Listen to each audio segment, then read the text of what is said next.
Hello there, and welcome to Just About Earth, where curiosity gets comfortable and the past is allowed to speak in a quieter voice. Tonight we're settling in with a subject that has a habit of appearing when people begin looking too closely at old maps, old buildings, and old stories that no longer fit together as neatly as we might expect. It goes by a name that sounds half historical and half invented, depending on who is saying it: Tartaria. For some, it is nothing more than an internet myth dressed up in antique paper and dramatic music.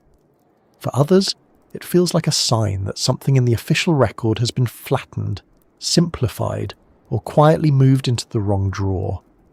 And somewhere between those two positions is where we'll be spending our time, not rushing to declare a lost super-civilization, but not brushing away every strange detail with a confident shrug either. Before we get into it, I'd love to know where in the world you're listening from tonight, and what the hour looks like in your corner of it. Is it late and quiet? Is the house settled? Is the city outside still humming along as if it has no intention of going to bed?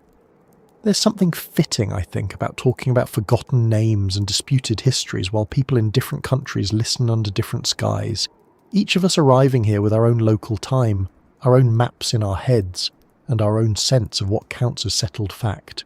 And if you find this sort of slow, careful wandering soothing, or interesting, or simply a good way to let your thoughts drift somewhere other than tomorrow's obligations, I'd be very glad if you liked the video and subscribed.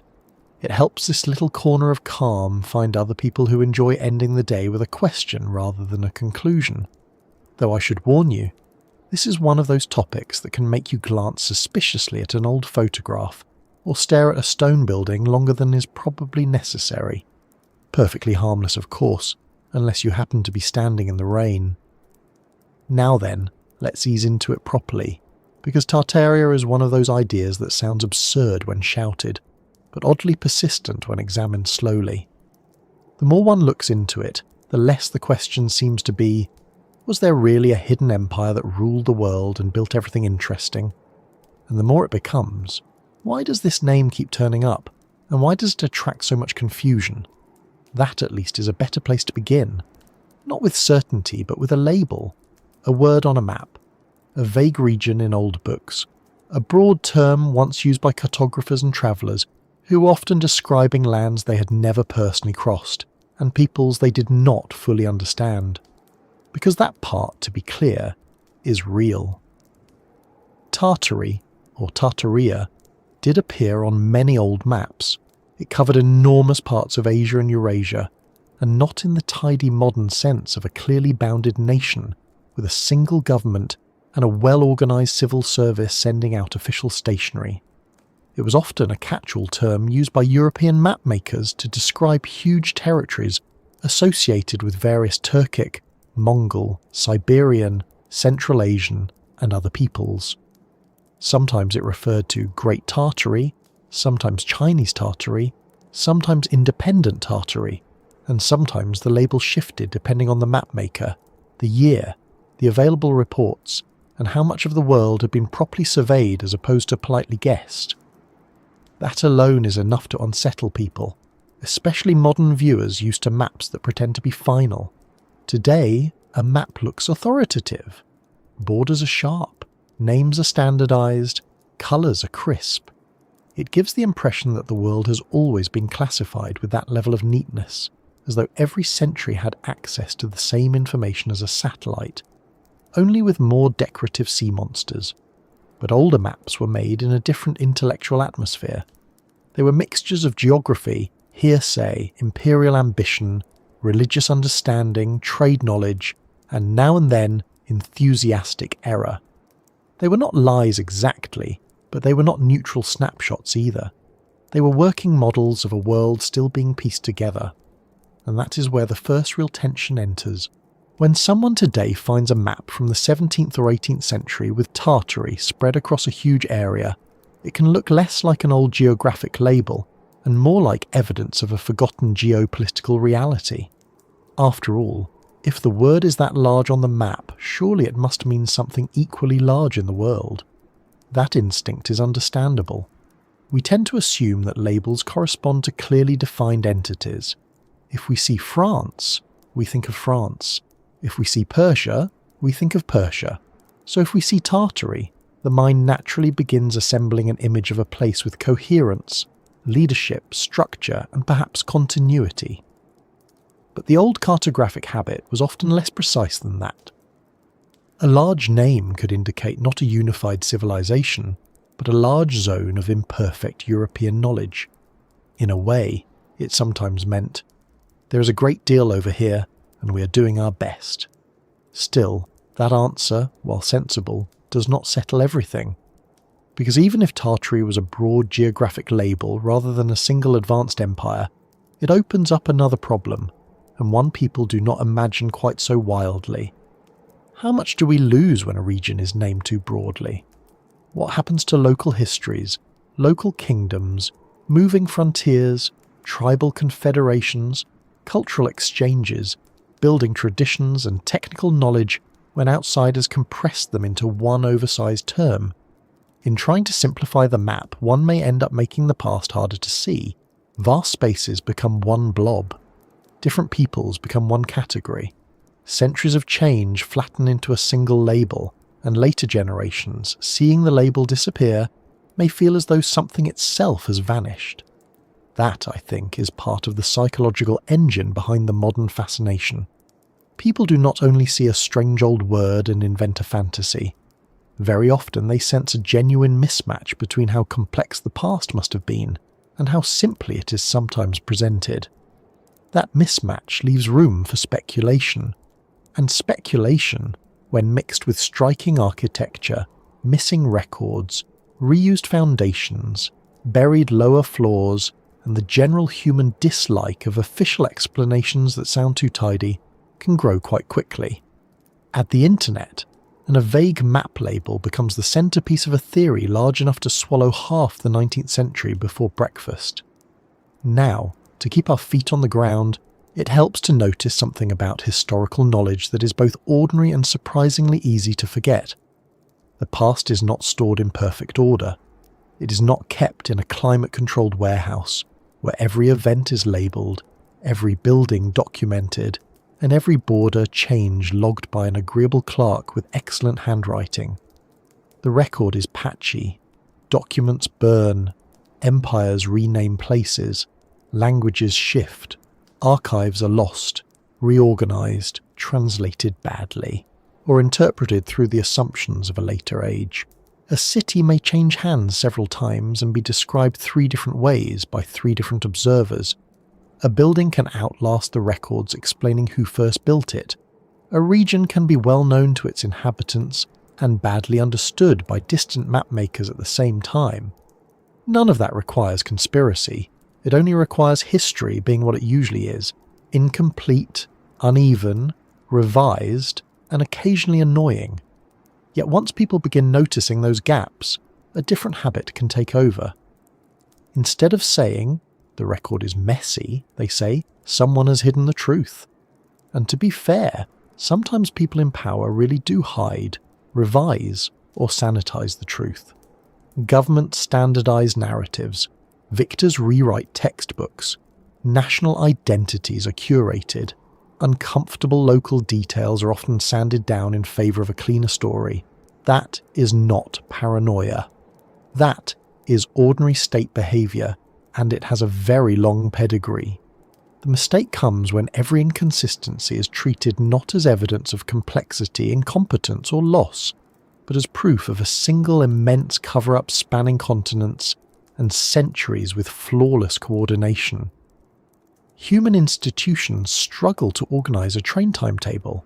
One should be cautious before granting them mastery over all global memory.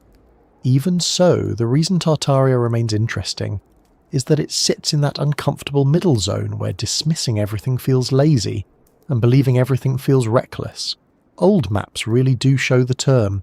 Large regions of Eurasia really were poorly understood by many European observers. Historical standardization really did simplify and reclassify older categories.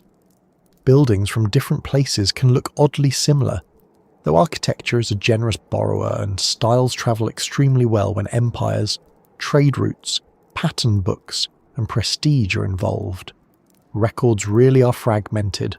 Whole bodies of local knowledge have been lost or subordinated to broader imperial narratives. These are real issues. They just do not automatically assemble themselves into a hidden, global civilization with free energy and suspiciously magnificent window frames. Take architecture, for instance, because it is often where people feel the strongest pull. You look at a grand old building in one city and then another one on a different continent, and notice similar domes, columns, arches, ornament, brickwork, or monumental proportions. The mind begins connecting dots.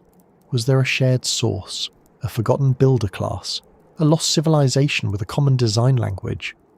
Or are we looking at the very ordinary spread of architectural ideas through conquest, imitation, education, engineering manuals, merchant wealth, colonial ambition, and the simple fact that once human beings discover a dramatic entrance with tall columns, they become very attached to it?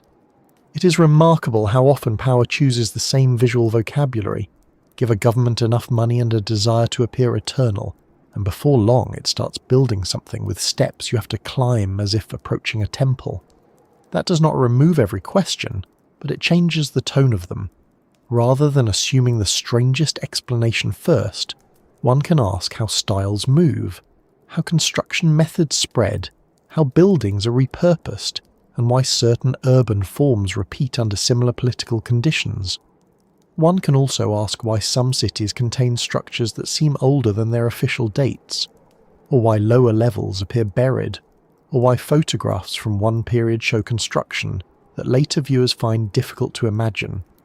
Some of these puzzles have mundane explanations involving grading, rebuilding, subsidence, changing street levels, foundation work, urban fires, demolition cycles, and the sheer scale of 19th century labour. People in the past built astonishing things with organised manpower, industrial materials, and a level of patience modern contractors would charge extra to simulate. Yet the fact that good explanations exist does not mean every case has been neatly explained to everyone's satisfaction. That lingering unease is where the Tartaria idea often regains momentum. And then there is the matter of naming, which sounds dry until one notices how powerful it is. Names decide what gets remembered as a place and what gets folded into something else. A broad term on a map can erase differences, but its later disappearance can also erase the memory that people ever thought of that region in such a broad way. Once Tartary falls out of use, and modern nation-states, provinces and ethnic categories take over, older references begin to look mysterious.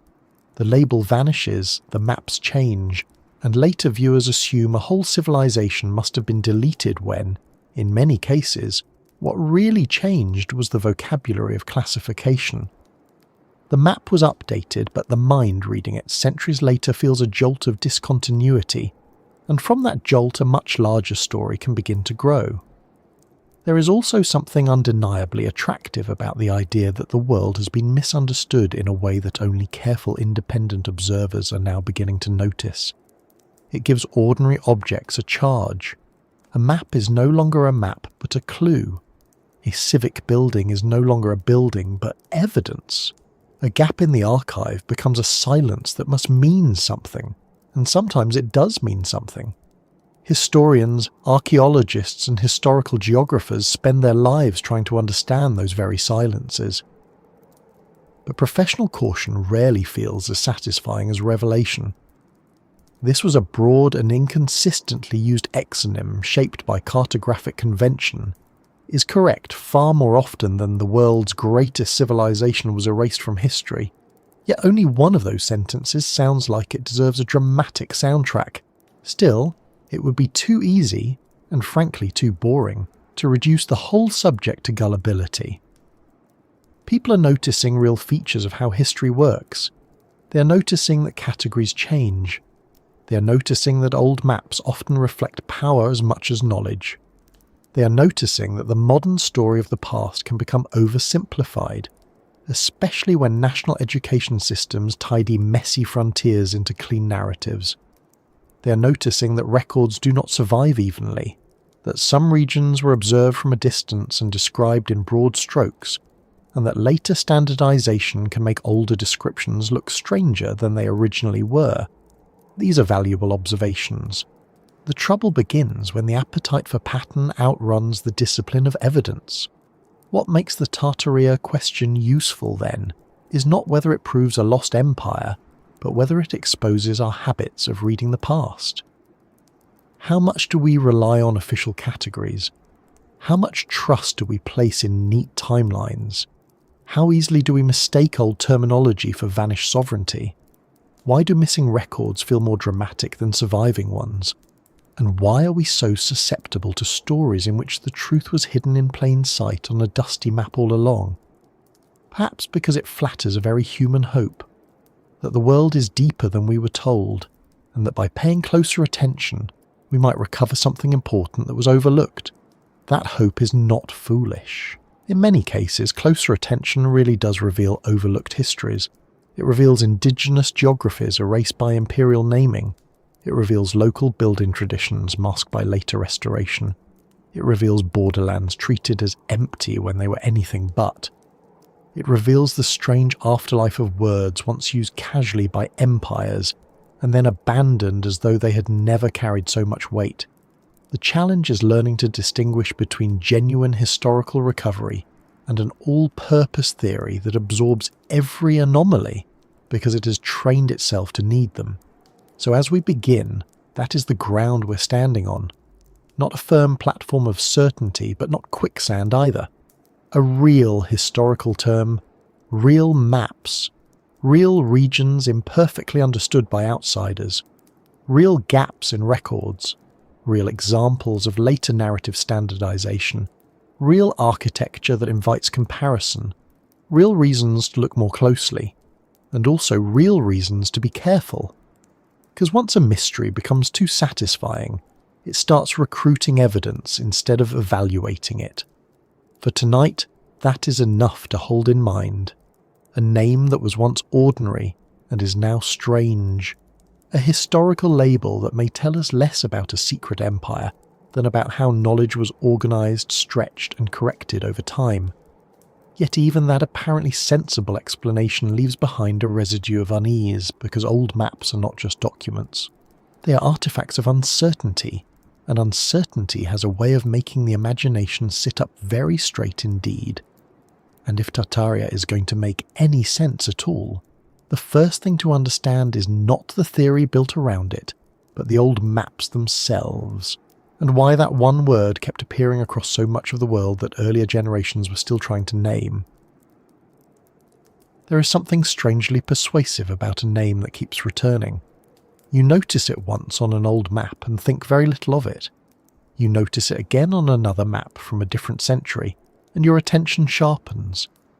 By the third or fourth appearance, the mind begins doing what minds do best.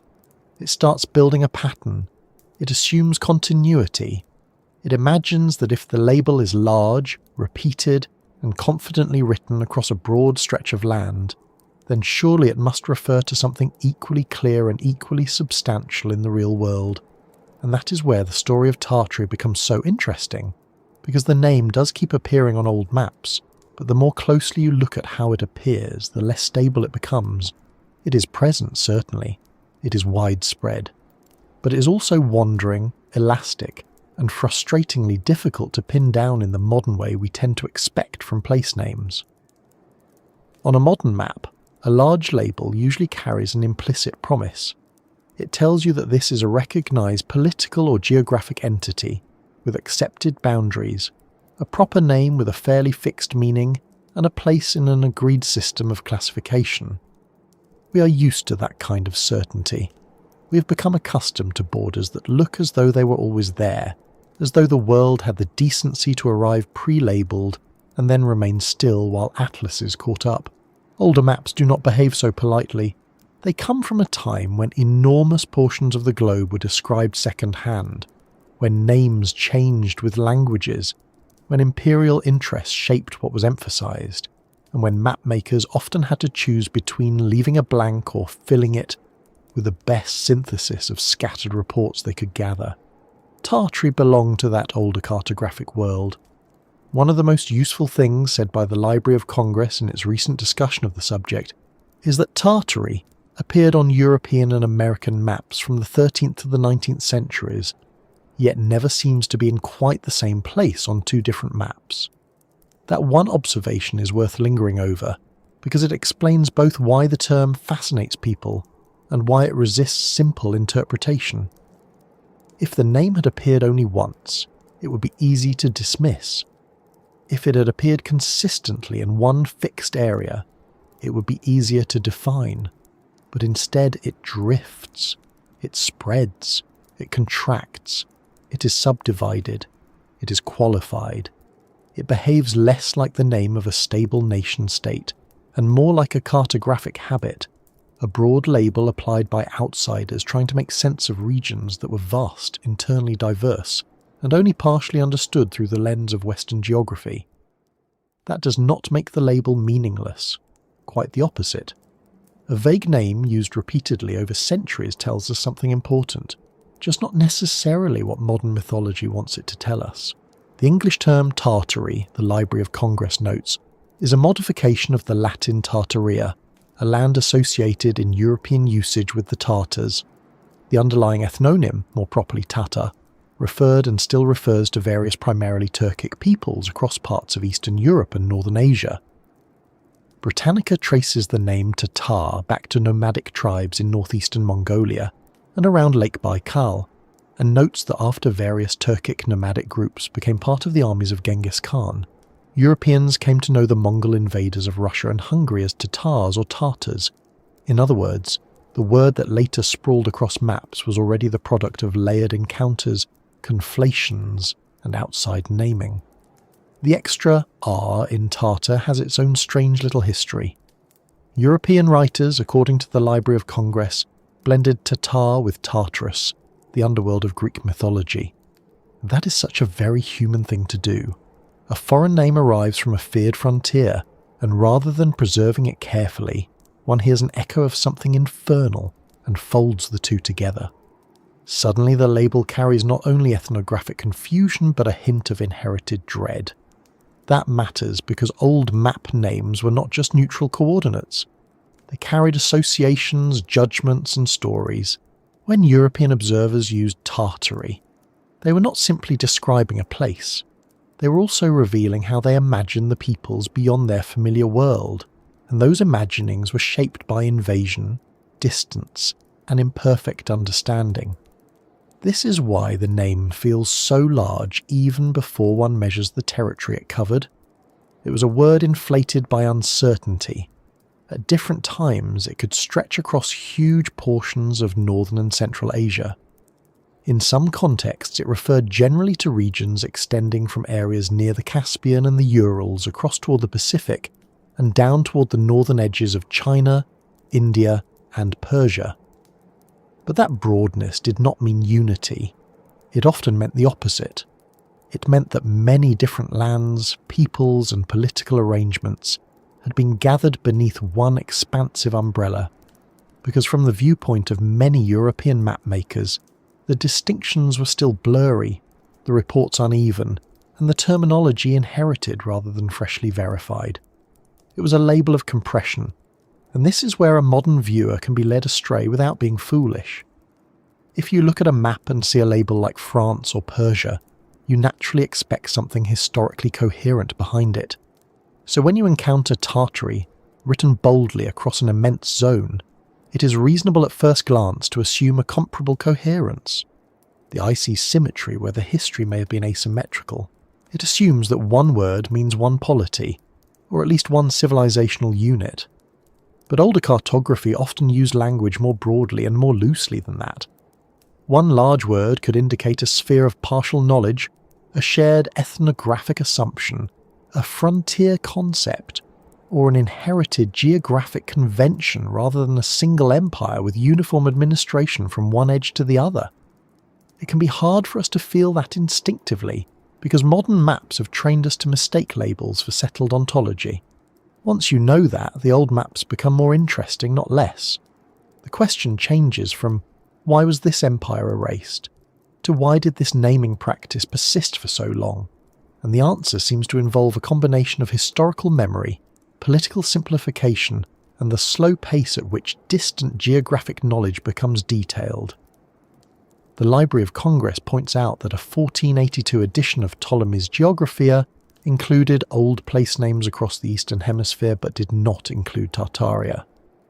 The name rose to prominence later in the early modern period, as European and American maps developed their own ways of classifying Asia. That timing matters.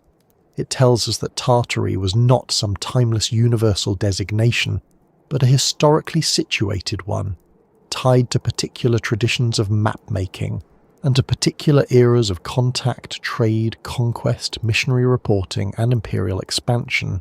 And then, once the term was established, it began to multiply in curious ways. One does not simply find Tartary, one finds Chinese Tartary, independent Tartary, Great Tartary, Muscovite Tartary, and related variants depending on the map and the map maker. The details differ, but the broad pattern is clear. As geographic knowledge increased, the single vague expanse began to fracture into more specific categories.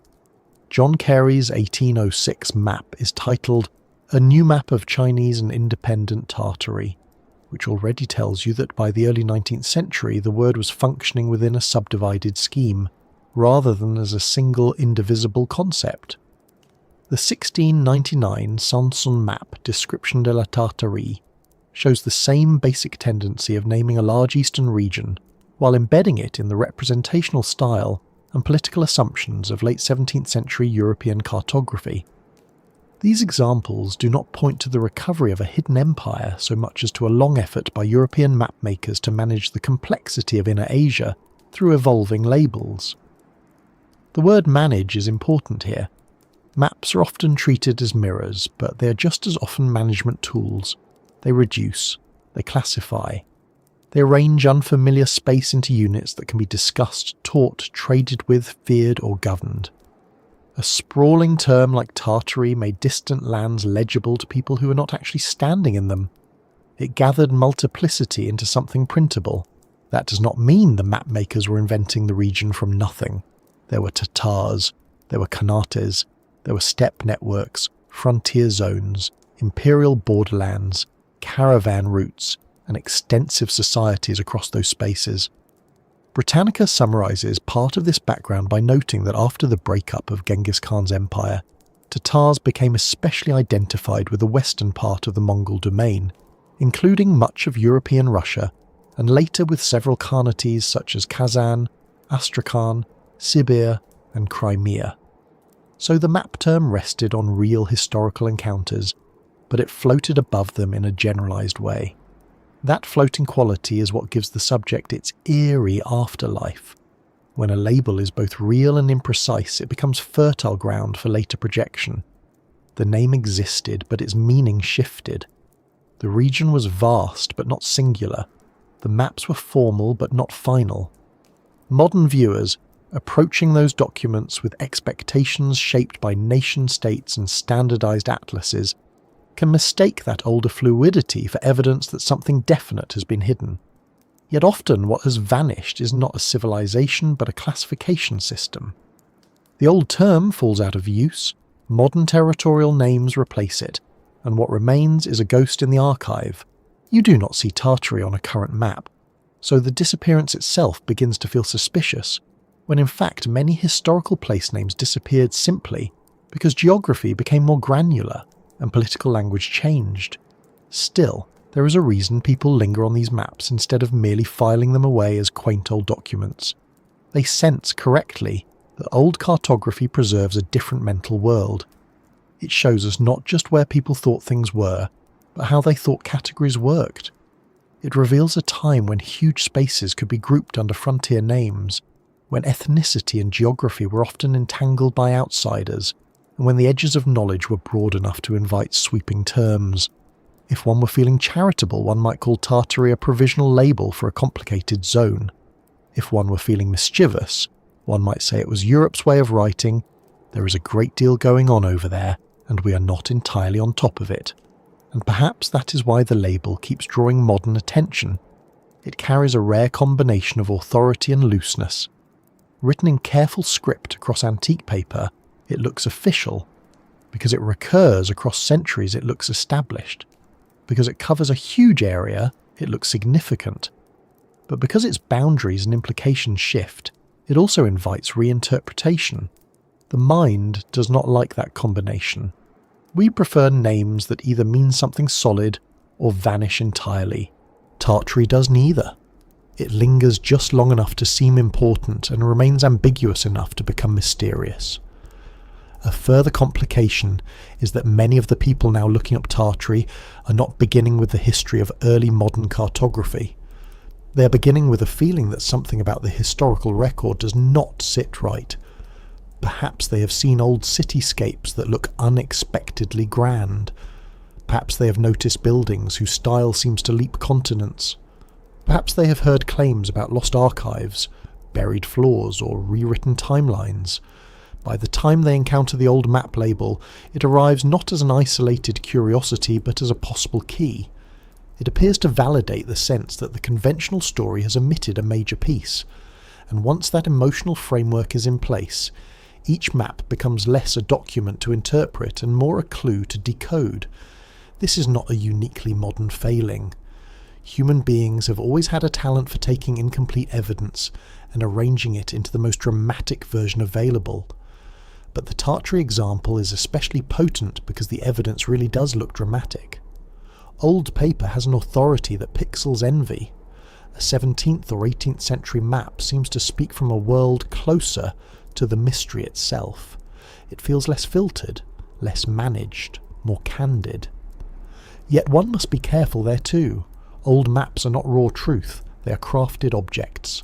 They reflect the knowledge, ignorance, biases, artistic conventions, political assumptions, and commercial aims of the people who made them. A decorative border does not guarantee accuracy, and a large label does not guarantee statehood. Even the sheer size of the term on many maps can mislead. Cartographers had practical reasons for using big regional labels across expansive terrain. If the goal was to communicate large zones rather than local administrative details, one broad name solved the problem elegantly. It filled space. It oriented the viewer. It expressed a sphere of association rather than a precise legal boundary. That is why a map could treat Tartary as a recognizable region, while simultaneously varying its subdivisions and extents from one edition to another. The purpose was not always to settle every distinction. Sometimes it was simply to provide a workable overview of a world still being described from many angles at once. And then, as better surveys, imperial administration, diplomatic contact, and scholarly specialization advanced, the big umbrella terms became less useful. Modern geography prefers specificity. Inner Asia becomes a set of named regions. Manchuria, Mongolia, Xinjiang, Siberia, Central Asia, and various imperial and national jurisdictions begin to dominate the map. The old blanket label recedes. Once that happens, later viewers encounter a temporal mismatch. The earlier world looked broad and strange. The later world looks precise and familiar. It is tempting to think the earlier label must refer to something more significant than mere classification, because otherwise why would it have been so prominent? But prominence on a map often reflects usefulness to the mapmaker, not sovereignty in the modern sense. Perhaps the most honest conclusion, then, is that the name kept appearing because it worked. It worked for centuries as a convenient Western label for enormous and varied territories, associated, however loosely or inconsistently, with peoples Europeans called Tatars or Tartars. It persisted because knowledge expanded gradually, because inherited terminology has momentum, and because large frontier spaces are often easier to name broadly before they are understood more narrowly. That is less cinematic than a hidden empire, but it is not dull. In fact, it may be more revealing. It tells us how much of history lies not only in events and empires, but in the categories used to describe them. And once you start seeing that, the old maps change character. They stop looking like simple evidence for or against a single theory and start looking like records of a long argument between knowledge and uncertainty. Each appearance of the word is part of that argument. Each variation suggests an attempt to reduce the unknown without fully mastering it. Each subdivision hints that the broad label was already under pressure from more detailed realities on the ground. The name endured, but its endurance says as much about the people doing the naming as it does about the lands being named. So the mystery is not that Tartary appeared on old maps. The mystery is why a label so broad could feel so convincing for so long, and why its later disappearance could leave such a powerful impression that something larger had been removed from memory. And once that thought settles in, it becomes harder to look at those maps as simple windows. They're also instruments, and instruments always shape what they measure, which means that to understand why Tartary kept appearing, we have to look not only at the name itself, but at the people holding the pens, the empires shaping the questions, and the blank spaces they were trying to turn into a world. When people first encounter Tartary on old maps, there is a strong temptation to read it the way we read familiar names today. We see a large label and assume a large country. We see repeated use and assume political continuity. We see the name surviving across generations of map-making and assume that behind it stood something like a nation, or at least a durable state with clear borders, central authority, and a stable identity. But this is one of the first places where the modern eye can mislead itself, because Tartary was real as a historical term without being real in the way a modern nation-state is real. The label existed. It was used for centuries on European and American maps. Yet the area called Tartary does not remain fixed from map to map, and the term was often used as a broad designation for enormous parts of Inner Asia rather than for one coherent political body. That distinction matters more than it may seem at first. A nation, at least in the way most people imagine one today, suggests a bounded political community with some claim to shared governance, administrative continuity, and a name used by insiders as well as outsiders. Tartary rarely behaves that way in the record. The Library of Congress notes that for several hundred years, Tartary or Tartaria appeared on Western maps, usually somewhere between Eastern Europe and China, but not in exactly the same place on different maps. It also points out that whether most of the peoples placed under that designation referred to themselves as Tartars, or their lands as Tartaria, is highly doubtful. That is a remarkably important sentence, because it reminds us that the term often functioned as an outsider's category rather than a native political identity. And once you understand that, the old name becomes less like a missing country and more like a broad cartographic container. It held many things at once. It held European memory of the Mongol invasions. It held inherited ways of classifying the steppe and the interior of Asia. It held peoples who were connected in some cases by language families, trade routes, imperial legacies, or forms of mobility, but not thereby united into a single nation.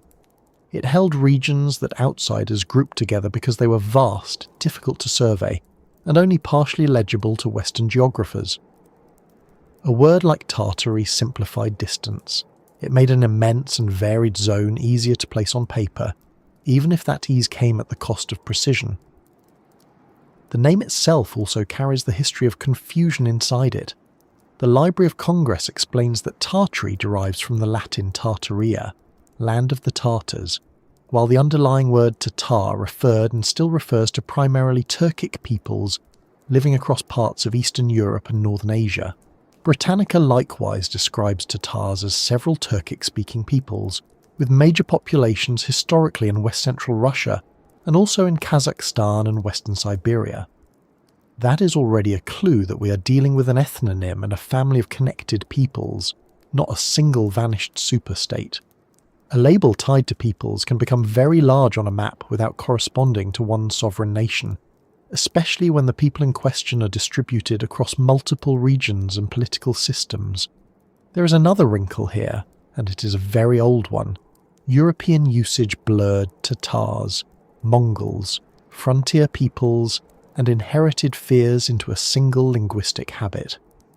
Britannica notes that after various Turkic nomadic groups became part of the armies of Genghis Khan, Europeans came to know the Mongol invaders of Russia and Hungary as Tatars or Tartars. In other words, the word carried not only geography but memory. It was linked to the great shock of Mongol expansion into Europe's historical imagination. That sort of label can grow far beyond its original ethnographic accuracy. It starts as a name for one people or confederation and becomes a catch-all for large eastern territories associated with them, their successors, or simply with the world beyond Europe's comfortable categories. This is why Tartary often appears large but vague at the same time. A neat modern national label is usually precise because it serves a precise administrative world. Tartary belonged to a different informational environment. It was used at a time when much of Inner Asia remained fragmentary in European geographic knowledge, and when mapmakers often relied on travel accounts, diplomatic reports, inherited conventions, and composite understandings rather than uniform modern survey data. The result was a term broad enough to cover many lands and flexible enough to shift as knowledge changed. The Library of Congress explicitly frames the term that way, asking about this wandering place name whose mapped location varied over time. That wandering quality is the opposite of what one expects from a nation. What stood in those lands historically was not nothing. It is important not to swing from myth to emptiness, because that would be just as misleading. The regions once labelled Tartary included real polities, real networks, real military powers, and real successor states.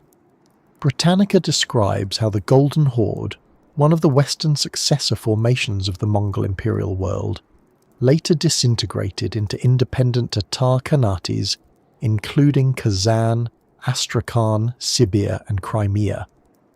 Britannica also notes that the Crimean Khanate was one of the successor states to the Mongol Empire, and that it was founded in 1443, later becoming a Turkish vassal before annexation by Russia.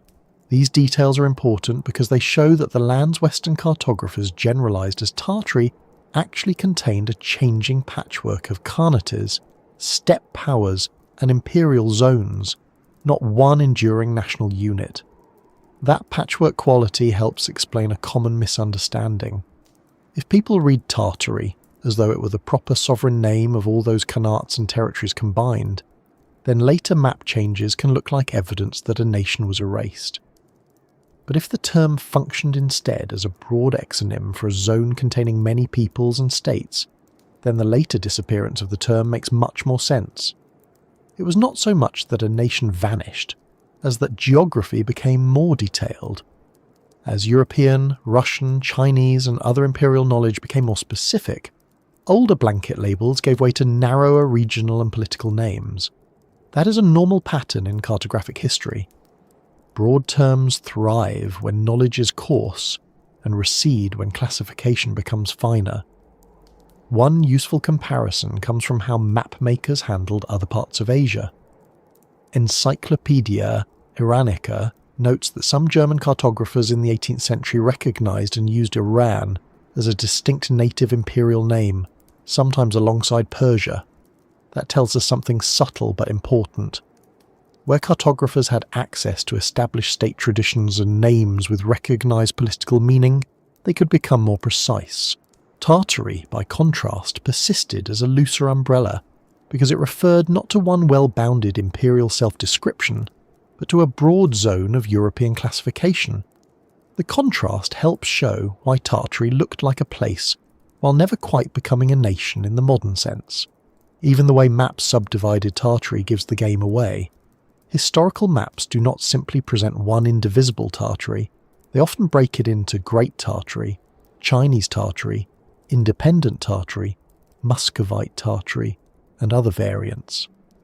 John Carey's early 19th century mapping of Chinese and Independent Tartary, and the David Rumsey Collection's maps titled simply Tartary or Tartaria, show how the term could operate as a regional heading while still being internally partitioned.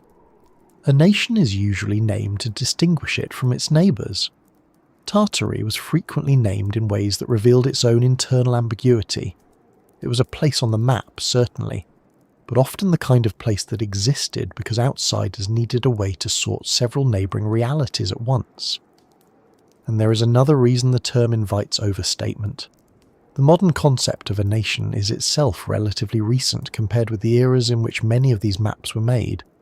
Earlier polities were often dynastic, imperial, confederative, tributary or frontier-based, in ways that do not fit neatly into later national categories. So when someone asks, was Tartary a nation? Part of the difficulty is that the question is already speaking a modern language to an older world. The better question is whether Tartary referred to a coherent political order, recognised by those living within it as a shared sovereign whole. The evidence from mainstream historical and cartographic sources does not support that. It supports something more irregular, a region or set of regions grouped together in Western geography under a name derived from peoples called Tatars or Tartars.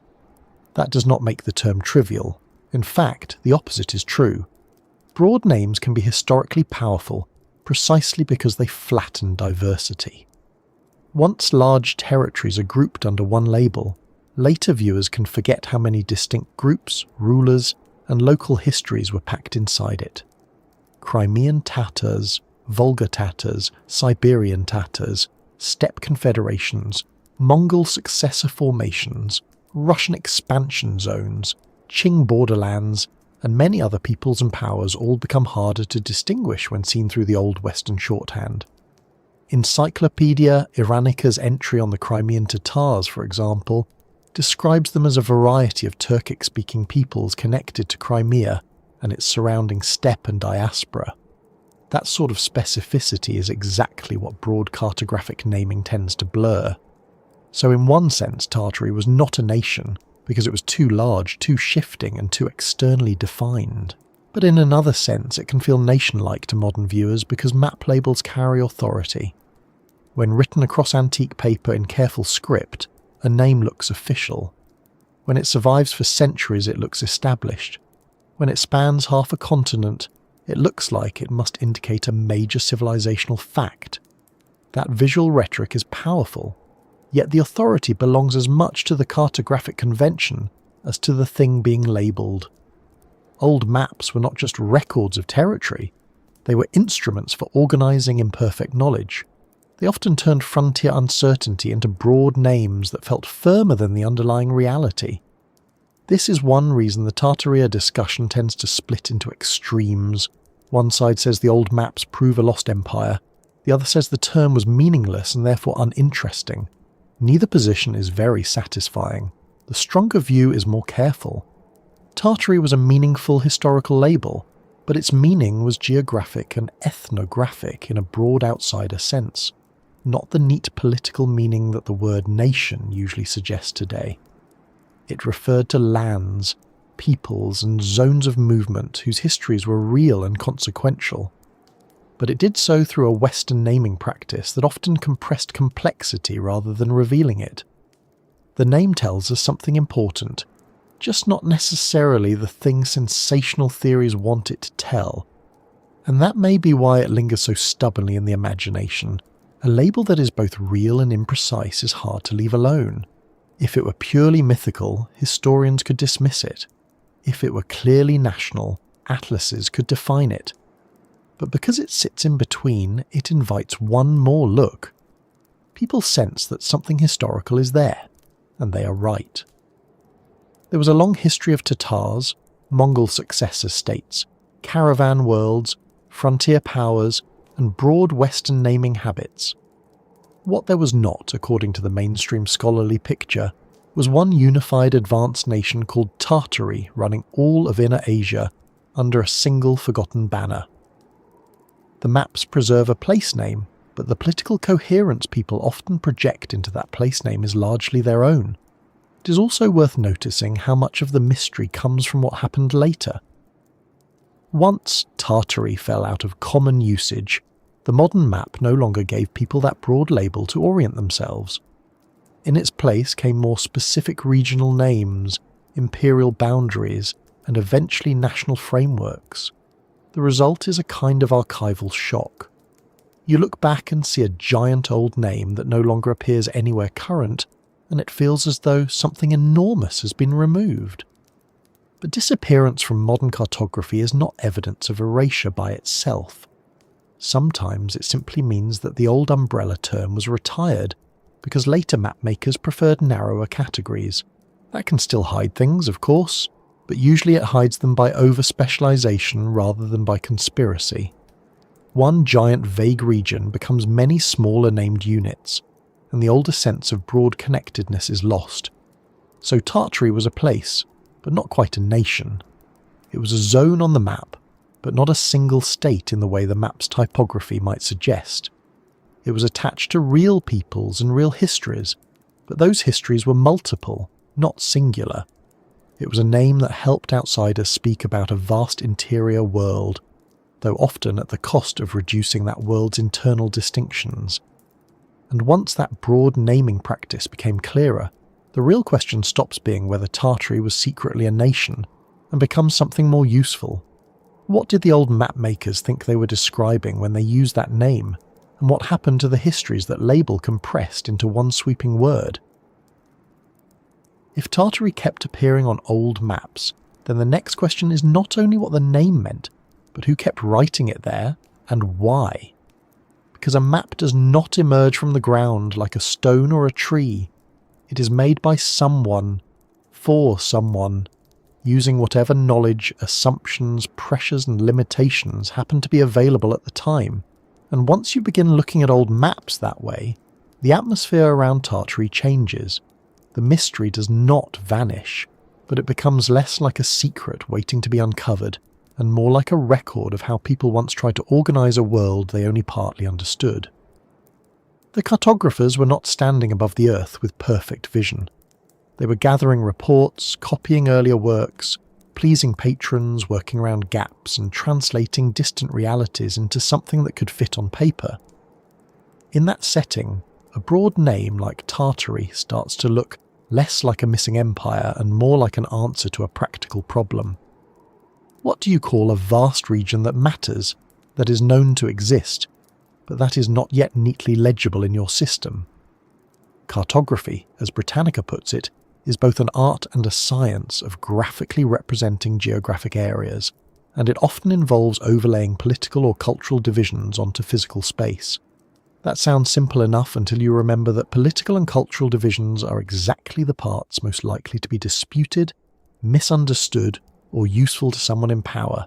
The historian J.B. Harley argued that maps should be studied in human terms, as tools that mediate between the inner world of ideas and the outer physical world, and as agents of historical change rather than passive mirrors of reality. The Library of Congress makes a similar point in its discussion of West African mapping, noting that maps preserve information not only about the places depicted, but also about the circumstances of their creation, including power and politics. Once that is kept in view, old maps stop being innocent backgrounds for later theories. They become evidence of how knowledge was arranged, who arranged it, and what was left uncertain while that arrangement was being made. That matters enormously for Tartary, because the term appears most often in the period when large parts of Inner Asia were known in a real but incomplete way to Western mapmakers. The Library of Congress describes Tartary as an enigmatic toponym that appeared on European and American maps from the 13th to the 19th centuries, while also noting that the area labelled Tartary never seems to be in quite the same place on two different maps. That instability is not a small detail. It tells us that mapmakers were working with an evolving framework, not with a universally accepted and internally precise political unit. If the same name can drift, expand, contract, and subdivide over time, then the Cartographic Act is doing more than simply reporting a fixed external fact. It is also managing uncertainty, and uncertainty was not some embarrassing flaw of early maps, it was built into the craft. The National Library of Australia, describing a talk by cartographic historian Chet Van Duzer, notes that early modern mapmakers used a variety of methods to indicate certainty and uncertainty about accuracy. That simple point is easy to overlook because we often approach old maps with reverence, as though age itself guarantees confidence. In reality, many maps were carefully balanced negotiations between what was known, what was assumed, and what could be borrowed from older authorities without causing too much trouble. Some coastlines were more certain than interiors. Some cities had been visited by merchants or missionaries, while mountain ranges and routes beyond them might be inferred from hearsay. A region might be politically important long before it was geographically precise. In such a setting, a large label could function like a holding pattern. It said in effect that this was a recognisable zone, even if the details within it remained unevenly grasped. There is something almost comforting about this once you notice it. Blankness on a map makes people uneasy. It made them uneasy then too.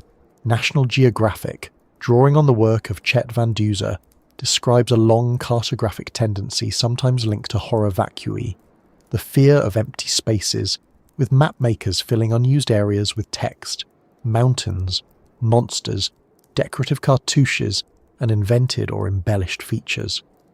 Some of this was aesthetic. Some of it answered the expectations of wealthy patrons who wanted a map to be visually rich as well as useful. But some of it also speaks to a deeper discomfort with leaving uncertainty plainly exposed. A blank space says, "We do not know." A filled space says, "This is part of the world, and we have done something with it." Tartary often functioned in that second way, not as pure invention certainly, but as a broad named zone that helped prevent too much emptiness from appearing in the middle of Eurasia.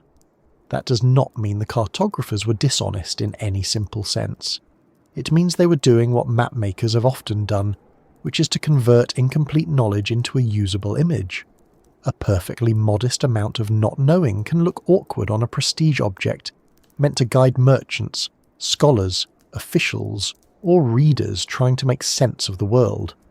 So names become tools of stabilization.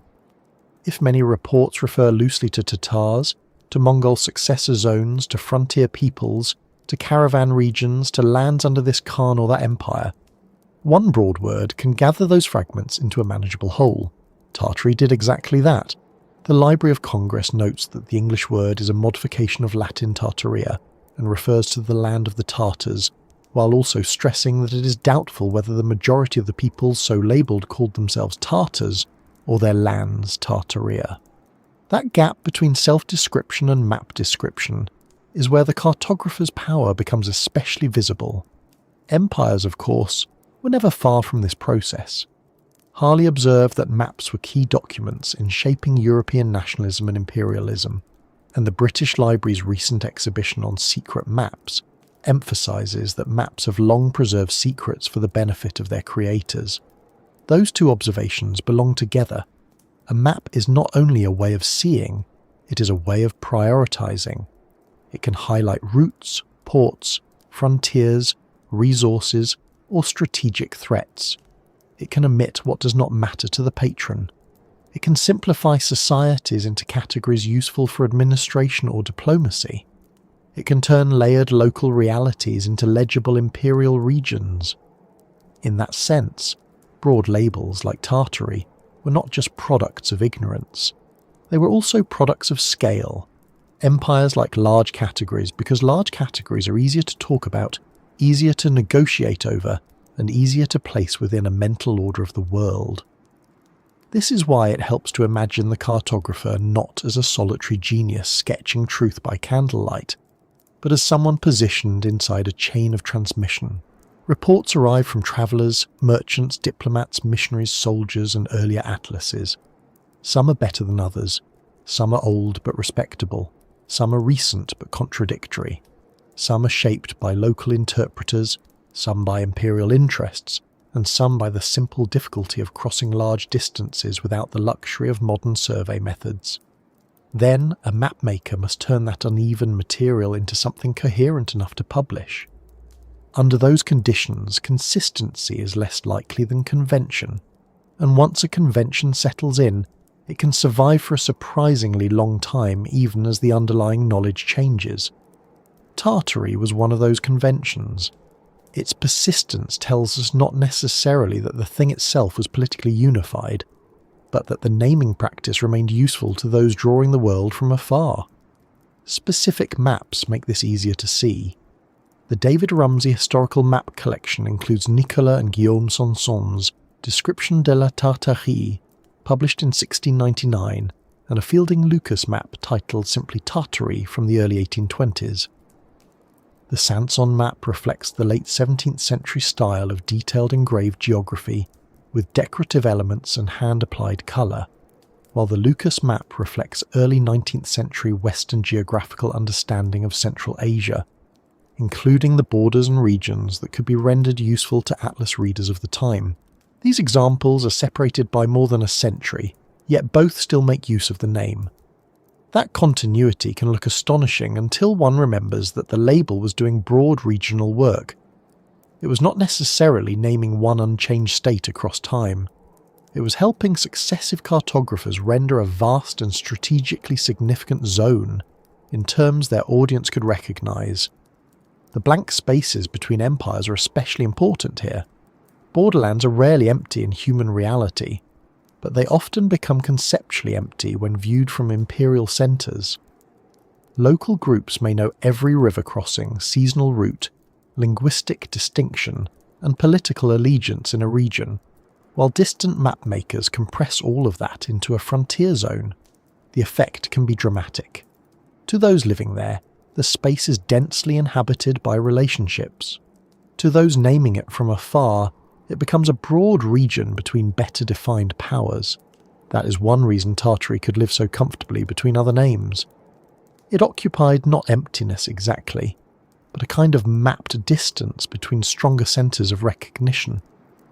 It was a zone that was known enough to matter and not known enough to be divided to modern expectations. This also explains why later viewers can misread the old map so easily. We inherit a world of precise atlases, official borders, and standardised place names. So when we see an older map calmly write Tartary across a huge stretch of land, we instinctively grant it the sort of meaning a modern label would carry. But old maps are often doing something different. They may be projecting authority over ambiguity. They may be smoothing over disagreement. They may be filling an informational gap with inherited language, because inherited language is better for publication than a large embarrassed silence in the middle of Asia.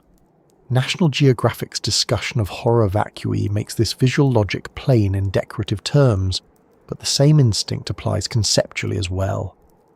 Blankness is uncomfortable. Categories relieve it. Even a broad category can feel more satisfying than admitting the full messiness of the world.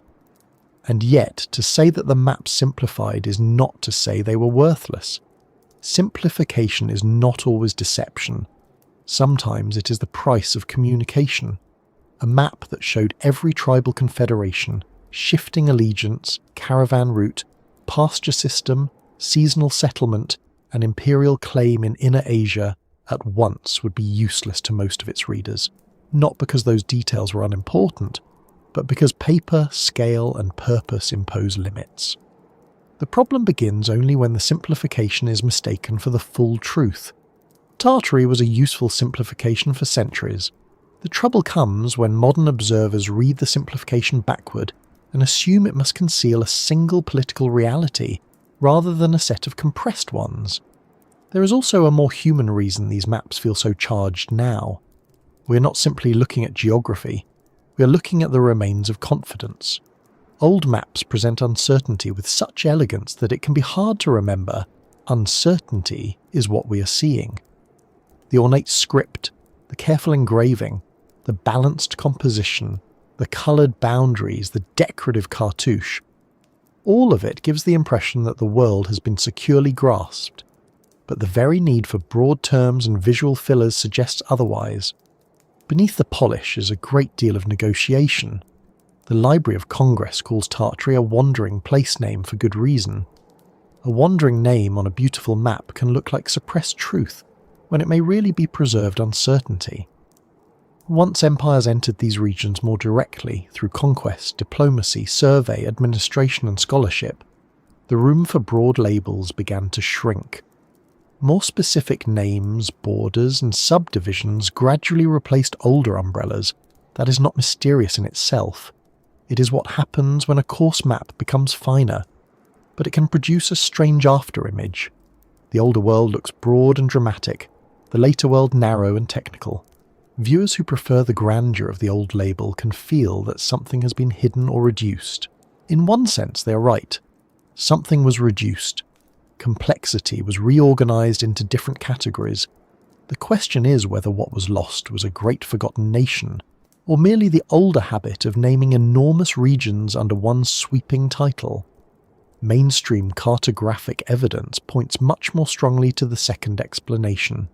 What all this leaves us with is not a debunking so much as a different kind of mystery. The real drama lies in watching how maps turn uncertainty into confidence, and how empires prefer legible space to untidy space. Cartographers were not just drawing mountains and rivers, they were helping define what counted as a region, what counted as a frontier, and what could remain vague without causing too much concern.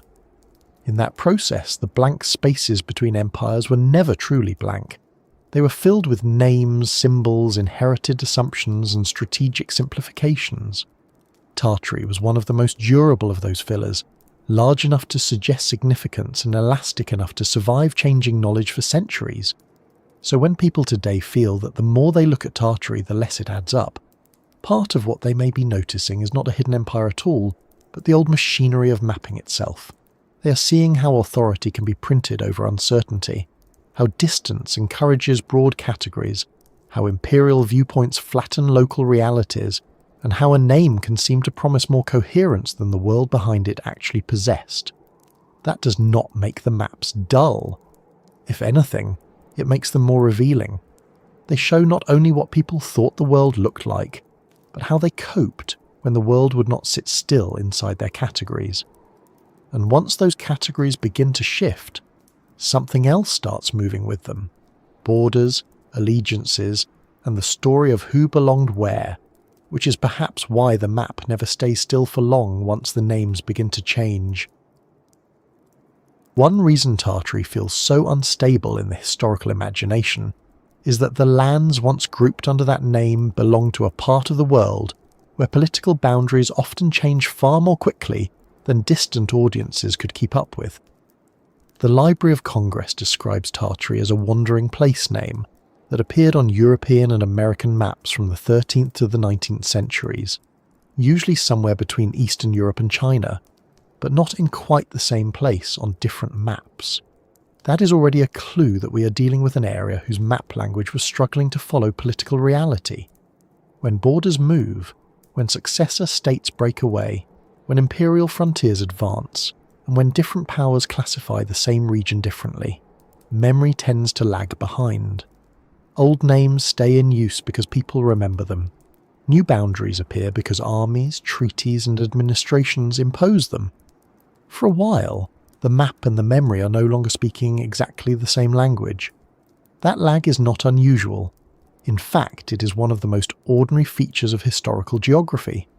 A map can be updated faster than a school book, a treaty faster than a traveller's vocabulary, and an empire's administrative categories faster than the everyday mental map people carry in their heads. When a broad name like Tartary has been used for generations, it does not vanish from memory simply because a more precise framework becomes available. The trouble is that later viewers often reverse the sequence. They see the old broad term and then the later specific borders, and it feels as though something large must have collapsed or been erased.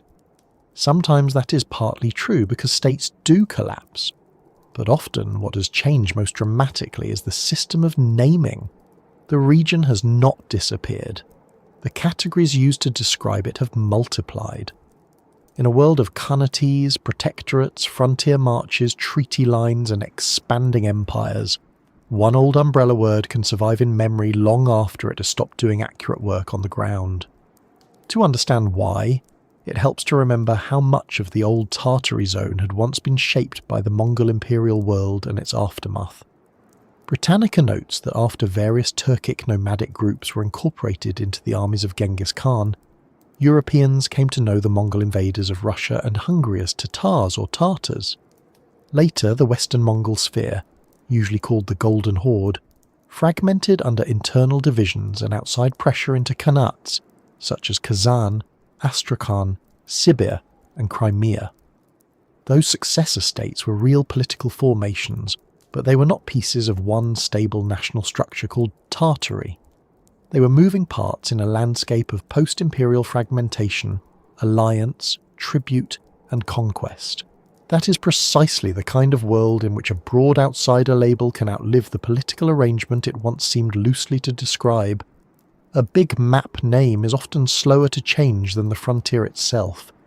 Russia's eastward and southward expansion then accelerated this mismatch between old labels and new realities. Britannica's account of Siberia notes that Russian occupation began in 1581 with a Cossack expedition that overthrew the Khanate of Sibir, and that during the late 16th and 17th centuries Russian trappers, fur traders, and Cossack explorers pushed across Siberia to the Bering Sea, building fortified towns such as Tyumen, Tomsk, Krasnoyarsk, and Irkutsk. That is an extraordinary transformation in a relatively compressed historical span. A huge zone that earlier Western mapmakers might have treated broadly as part of a Tatar world was increasingly being threaded with forts, tax systems, river routes, an imperial administration tied to Moscow, and then the Russian Empire. Yet memory does not revise itself at the same speed as conquest. The old language of Tartary could remain on maps and in books, even as Russian infrastructure, military power, and settlement patterns were remaking the North Eurasian interior in concrete ways. The same general pattern unfolded farther south, though with different rhythms and different local states. Britannica summarizes Russia's conquest of Central Asia as a process that began in the 17th century and continued until the last independent Uzbek Khanates were annexed or reduced to protectorates in the 1870s. Its Central Asia history notes that the Tsars eventually gained control of a vast and highly diverse region, while separate entries explain that Bukhara was invaded in 1868, Khiva became a Russian protectorate in 1873, and Kokand was formally annexed in 1876. Encyclopedia Eremnika's entry on Khiva adds that the Russian move against Khiva came as part of a broader expansion south of the steppe, after the conquest of Tashkent in 1865 and the defeat of Bukhara in 1868. From the perspective of political geography, this is a world changing rapidly. From the perspective of cultural memory, especially outside the region, older catch-all labels could still linger and make the shift look less like a sequence of imperial consolidations and more like a sudden disappearance of a vaguely remembered older world. What makes this especially confusing is that borders in these regions were not only changing because one empire absorbed another, they were also changing because the polities themselves were not always bordered in the modern, hard-edged sense. Steppe zones, tributary relations, spheres of influence, fortified lines, caravan cities, and seasonal patterns of movement do not always translate neatly into the kind of border modern viewers expect. Encyclopedia Eranika's discussion of Central Asia in the 18th and 19th centuries describes a period of deepening political and economic crisis in the Uzbek Khanates, along with the resurgence of tribal forces and increasing interference by steppe nomads. Its entry on the Kokand Khanate notes that Kokand expanded through southern Kazakhstan and northern Kyrgyzstan, and secured those gains with a 1,000-kilometre chain of fortifications. That is not the behaviour of a region frozen in place. It is the behaviour of a contested and active frontier. If one later tries to fit such a landscape into one old broad term, the fit will feel wrong because the reality was never still enough to justify the simplicity. Meanwhile, to the east, Qing expansion was also redrawing the map in ways that change both borders and vocabulary.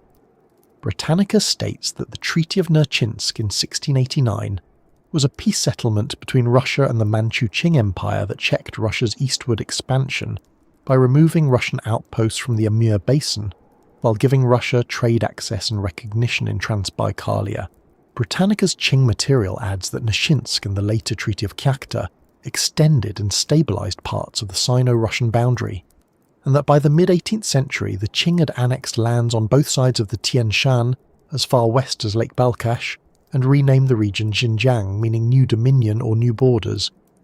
Britannica's Xinjiang entry likewise notes that the area long known as the Western regions became Xinjiang upon Qing annexation in the 18th century, and that it was formalised as a province in 1884.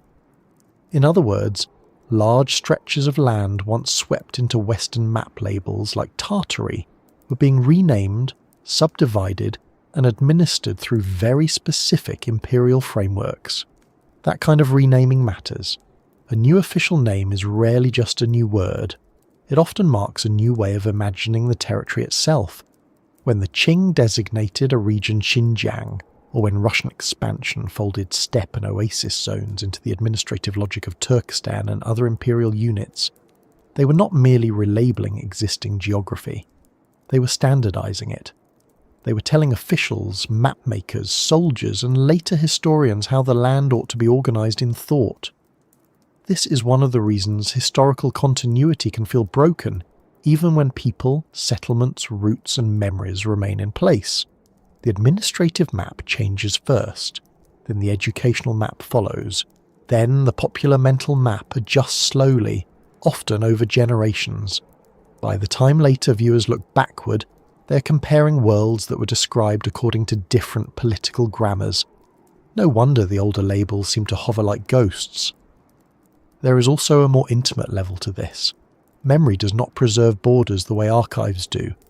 People remember roads, market towns, grazing grounds, shrines, seasonal movements, neighbouring languages, tax collectors, and the nearest power worth fearing. They do not necessarily remember sovereignty in the clean cartographic form that later atlases present. In frontier regions especially, local memory can preserve patterns that do not line up neatly with state narratives. A river might matter more than a line on a map. A Khan's old route might matter more than a later treaty. A city may remember one imperial layer in its buildings, another in its language, and a third in its legal history. That is one reason old broad terms can remain emotionally persuasive long after they have become analytically weak. They preserve a sense that the region was once thought together, even if it was never governed together in the way modern audiences imagine. This is an inference from the cartographic and political record, but it fits the way broad regional labels often survive cultural memory after administration has moved on. The Crimean story is a good example of how quickly the political map could change while older associations lingered. Encyclopaedia Iranica notes that the Crimean Khanate was proclaimed independent in 1774 under the Treaty of Küçük-Kaynarca, though with recognition of the Ottoman Sultan as caliph, and Britannica states that Crimea had been a successor state to the Mongol Empire, became an Ottoman vassal in 1475, and was annexed by Russia in 1783. That is a sequence of major reclassifications in a relatively short stretch of time. Successor Khanate, Ottoman dependency, nominal independence, Russian annexation. If later viewers encounter Crimea or the surrounding steppe on earlier maps under some broad Tartar label, and then see it absorbed into a Russian imperial framework, the temptation is to imagine a dramatic hidden rupture. But often the rupture was not hidden at all. It was political, imperial, and extremely real. The confusion comes because old labels compress these transitions, while later borders sort them out too neatly. The same can be said of the Kazakh steppe and the corridor into Muslim Central Asia. Britannica notes that Russian occupation of the Kazakh steppe proved essential for the conquest of Muslim Central Asia. That sentence is brief, but it captures something fundamental. Steppe control changes everything downstream. Once an empire secures the zones of movement, supply and staging, the oases and khanates to the south become more vulnerable to pressure. A broad old map label cannot easily show this chain reaction. It can show expanse, but not the mechanics of control. So when power reorganises the region piece by piece, the old broad term can suddenly appear misleadingly static, as if a single world were replaced all at once, when in fact it was penetrated, bordered, and absorbed through stages. This gradualism is precisely the sort of thing public memory struggles to retain. We remember names and dramatic dates. We are worse at retaining the slow tightening of frontier systems. And then, as if political change were not enough, the historical record itself undergoes its own sorting process. Archives are captured, reorganized, translated, or forgotten.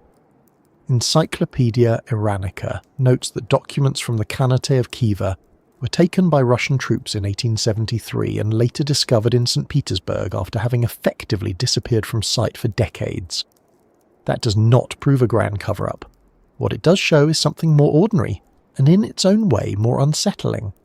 Once a conquering power inherits the paper trail of a conquered state, the memory of that state becomes vulnerable to administrative afterlife.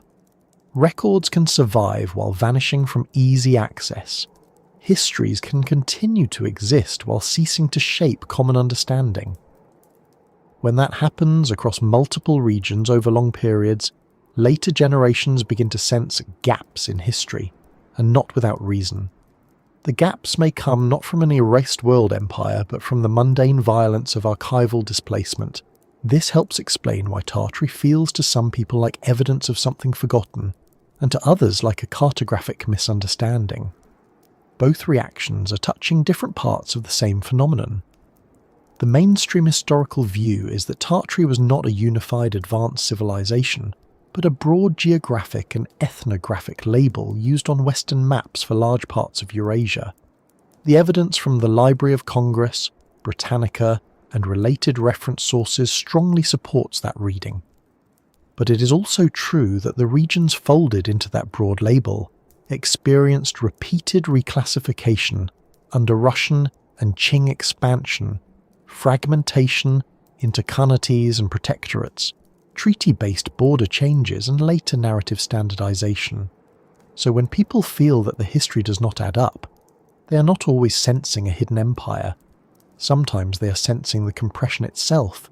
They are noticing what happens when a frontier world that once sat under a broad name is later reorganized into imperial and national units that make the older connectedness harder to perceive. There is a final difficulty here, and it is one that maps cannot solve for us. Every border is a kind of claim about memory. It says this is where one thing ends and another begins. But in places where trade routes cross, empires overlap, peoples move, and old political structures fracture into new ones, memory refuses to respect those lines cleanly. Names persist after governments fall, regional identities survive annexation, administrative labels arrive before local habits change, old maps keep circulating after treaties redraw the frontier, and sometimes a broad word like Tartary stays alive precisely because it offers a simpler image than the complicated truth that replaced it. The truth is messier. The khanates, the protectorates, the treaties, the forts, the annexations, the renamed provinces, the shifting corridors of power, the slow standardization of official history. All of that adds up to something much less tidy than a forgotten empire, but perhaps more revealing. It shows how the past can be continuously reorganized without ever becoming fully settled in memory.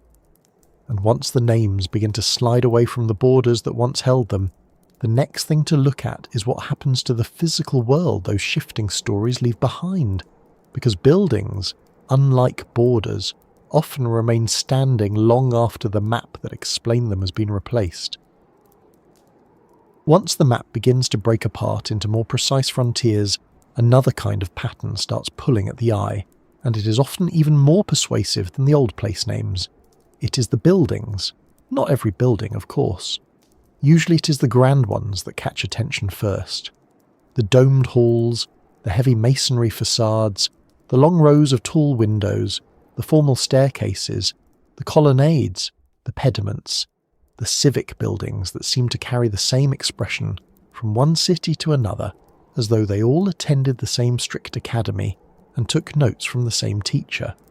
You see one in St. Petersburg, another in Buenos Aires, another in Kolkata, another in Washington, another in Melbourne, and after a while the mind starts to protest. Why do these places, separated by oceans, different rulers, and different local histories, sometimes look as if they belong to one architectural family? Why does the stone keep speaking in such a familiar accent? That question is part of what keeps the Tartaria idea alive in the imagination, because architecture feels more solid than map labels. A map can be dismissed as terminology. A building is harder to wave away. It stands there. It occupies space. It seems to demand a practical explanation. If many cities possess monumental structures with strikingly similar visual language, it is natural to wonder whether they point back to some hidden common source. But this is also where the mainstream architectural explanation becomes both more grounded and in its own way more surprising. The familiar feeling is real. The similarities are real. What is usually less dramatic than the theory suggests is the mechanism behind them.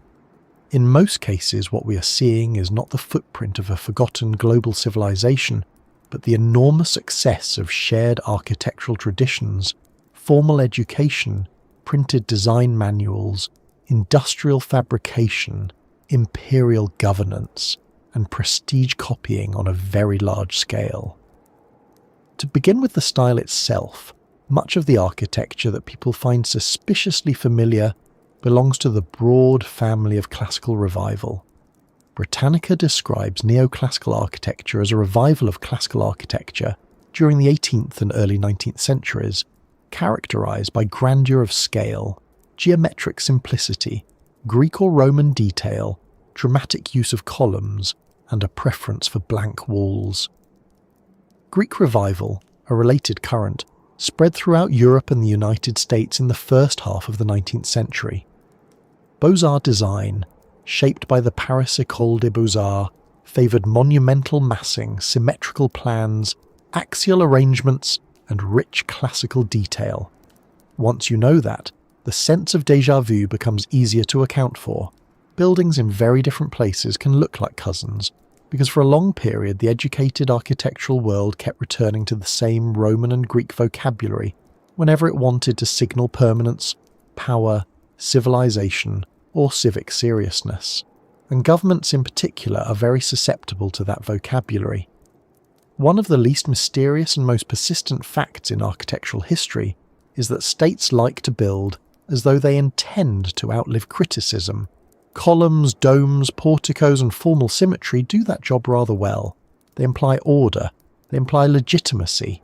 They imply that the institution inside the building is part of something durable and inherited, rather than temporary and improvised.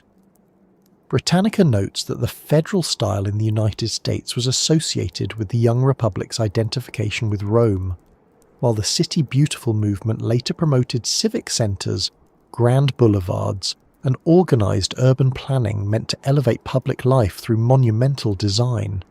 So when people notice that libraries, capitals, courthouses, museums, and railway stations in different countries often feel related, they are seeing a genuine historical pattern, but the pattern is one of shared political aesthetics rather than hidden authorship. Power tends to dress itself in repeatable forms. This repeatability did not spread by magic. It spread through institutions and media. The École des Beaux-Arts in Paris was extraordinarily influential, and Britannica notes that Beaux-Arts architectural design had particular global impact. At the beginning of the 19th century, Britannica adds, "The Paris school system was virtually the only organised system of architectural education. That matters a great deal. Once a style is taught systematically with drawings, competitions, standards of composition, and professional prestige attached to it, it can reproduce itself across continents through the people trained in that system or influenced by those who were. A building in one city may look familiar in another, not because one lost civilization built both, but because generations of architects were trained to solve public design problems with the same formal grammar. It is rather like hearing similar legal language in distant courts, because the lawyers learned from the same tradition. And even where formally trained architects were scarce, builders still had access to design transmission through books. The National Park Service notes that architectural pattern books became increasingly popular and provided builders and craftsmen with plans and elevation drawings that they could adapt to local needs. Columbia's exhibition on AJ, Downing highlights how influential 19th century pattern books were, while the Art Institute of Chicago describes builders' manuals and pattern books as the practical how-to guides of their era, disseminating design details and construction knowledge to carpenters and builders. This is one of the quiet engines behind architectural resemblance. Once plans, facades, proportions, ornament details, and standard arrangements can circulate in printed form, the distance between cities matters less. Similar fronts can arise because the same books, or books descended from the same books, are sitting open on work tables thousands of miles apart. That is especially important for places tied into imperial or transatlantic networks. In the 19th century, many cities were not inventing public architecture from scratch. They were participating in international design cultures shaped by colonial administration, engineering corps, missionary institutions, railway expansion, commercial exchange, and the growing professionalization of architecture. When a city wanted to look modern, prosperous, educated, or governable, it often borrowed the visual language already recognized as such elsewhere. Classical and revival styles travelled extremely well because they had become symbols of authority detached from the places that first developed them. A dome no longer meant simply Rome, it meant seriousness. A colonnaded facade no longer meant simply Greece, it meant public dignity. Those meanings were portable, and portable meanings spread fast. There is also the practical matter of industrialization, which did more than most people realize to make repetition possible.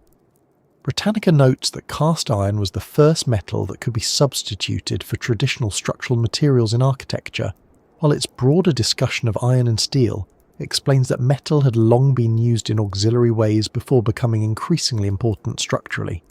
James Bogardus, Britannica says, popularized cast iron construction in the United States by shipping prefabricated sections from his New York factory to building sites. Britannica's account of industrial age construction also describes how prefabricated elements could be bolted or clipped together rapidly on site, as in the Crystal Palace, whose huge enclosed space was assembled in only 6 months. When people look at repeated facades, standardized ornament, or unexpectedly fast construction in the 19th century and conclude that it seems impossible, they're often underestimating how much industrial prefabrication, iron production, and organised logistics had already changed what was feasible. This does not mean every grand building was assembled like a kit, nor that all similarities can be reduced to cast iron and catalogues. Masonry still mattered. Skilled labour still mattered. Local materials, local engineering, and local patronage still shaped what could actually be built, but industrialisation made reuse easier. Decorative elements could be standardised. Structural systems could be rationalised. Components could be fabricated away from the site.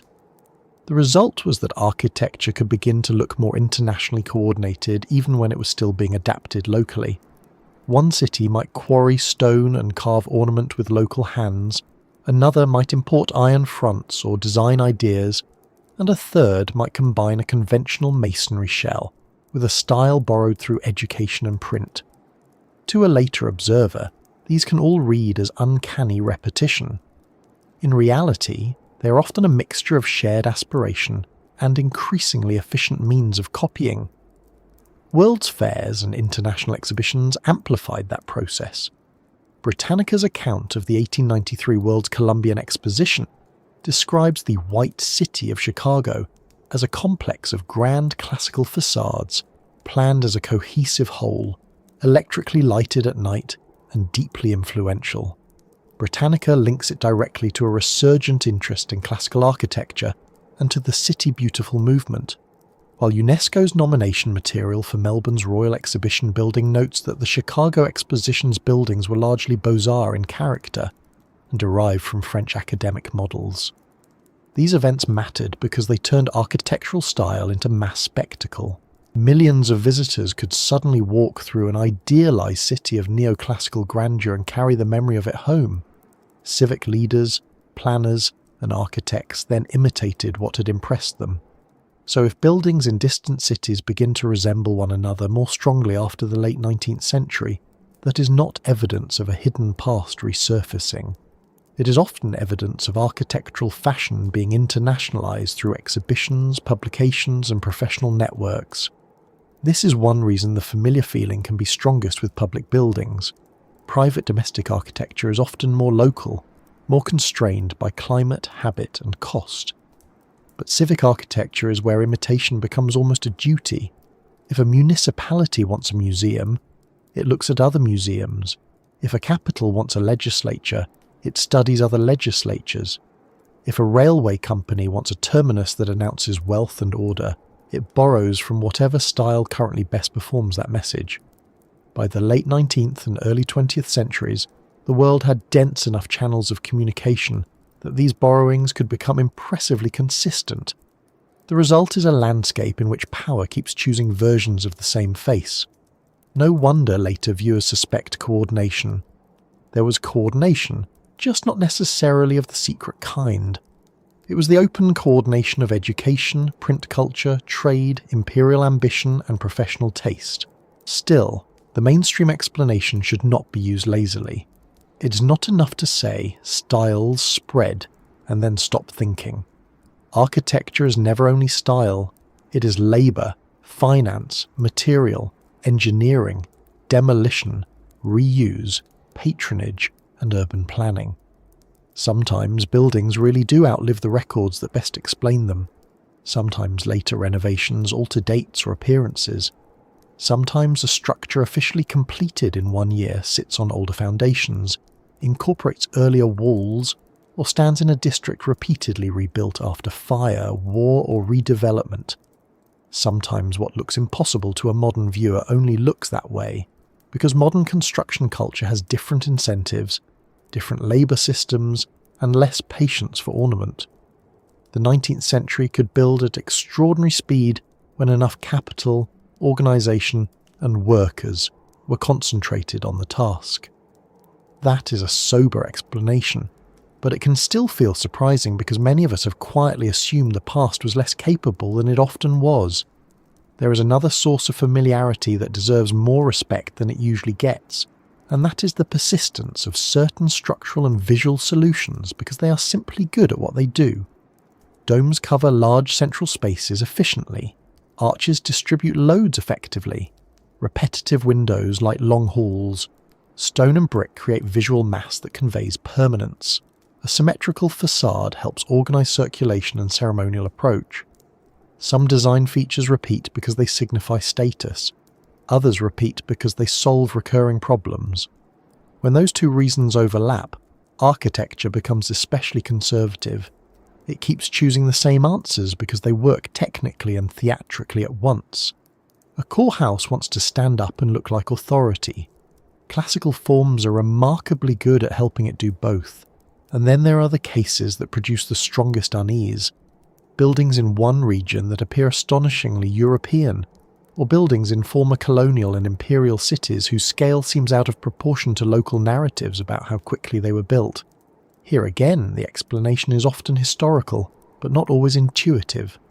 Empires imported not only goods and offices, but design ideals. Colonial administrations used architecture to project legitimacy. Missionaries, engineers, surveyors, military planners, and merchants all contributed to built environments that tied distant cities into a common visual order. Meanwhile, local craftsmen and builders adapted those imported forms using local methods, producing hybrids that can look at once globally familiar and regionally strange. This hybridity is exactly what one would expect from an interconnected 19th century world, but when stripped of context, it can look like evidence that everything came from one lost source. In reality, one source is rarely the right model. Multiple channels of influence are more plausible and more consistent with what the historical record shows. That said, the emotional pull of the Tartaria reading should not be mocked, because it is responding to something genuine. People sense that the built world contains more continuity than official narratives sometimes emphasize. They sense that ideas, forms, and methods travelled farther and faster than the simplified national stories of school history suggest.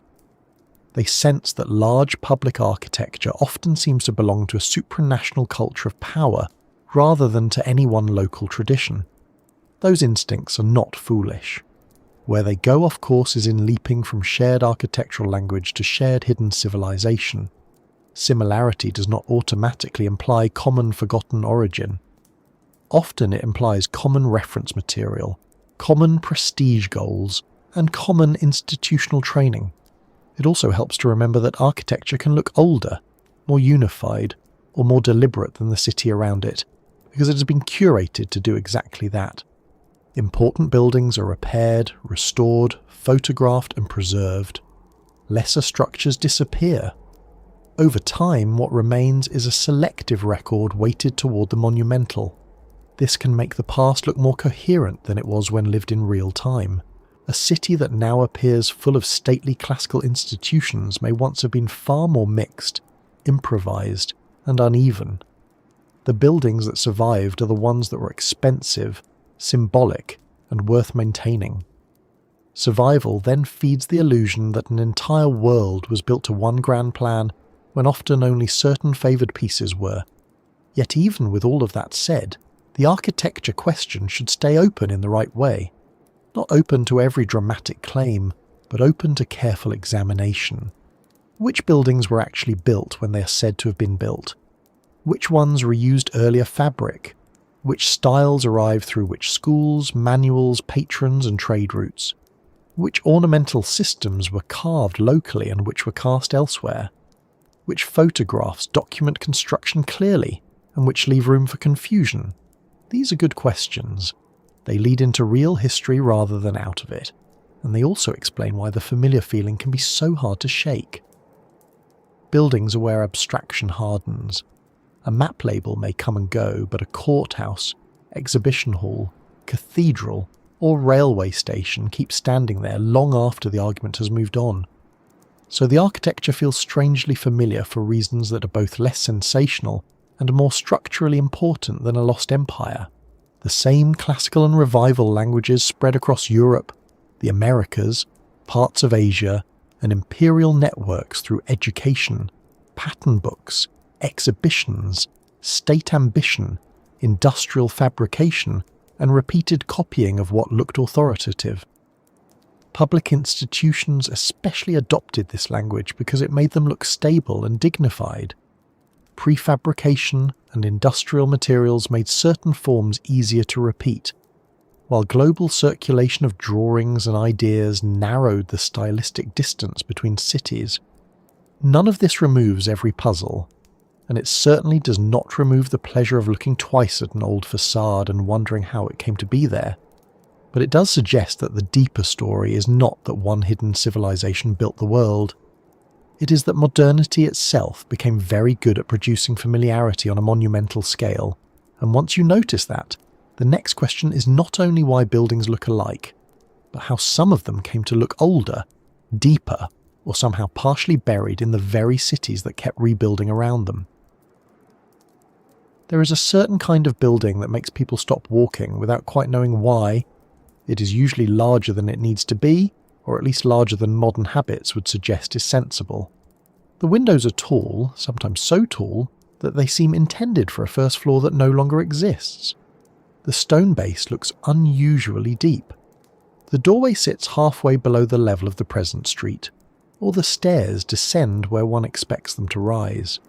Sometimes a row of arched openings has been cut off by pavement, leaving the upper curve visible and the rest swallowed by the sidewalk as though the city has slowly climbed up the building like a tide.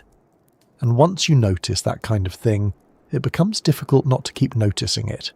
A church, a courthouse, a town hall, a railway station, a museum, old brick mercantile blocks with full lower stories that now behave like basements.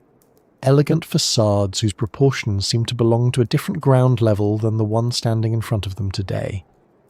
This is where a great many people feel that the story begins to wobble.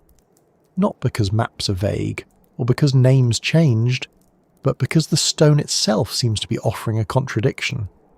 If a building looks as though one floor has been buried, then one naturally asks whether that floor was always meant to be below ground.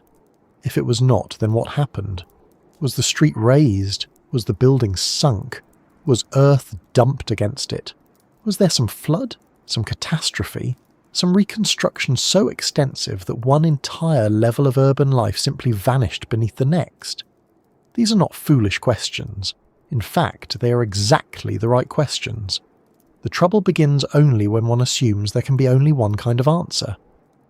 The first thing worth saying, and worth saying plainly, is that cities do change their own ground levels, sometimes on a scale that feels absurd until you look into it closely.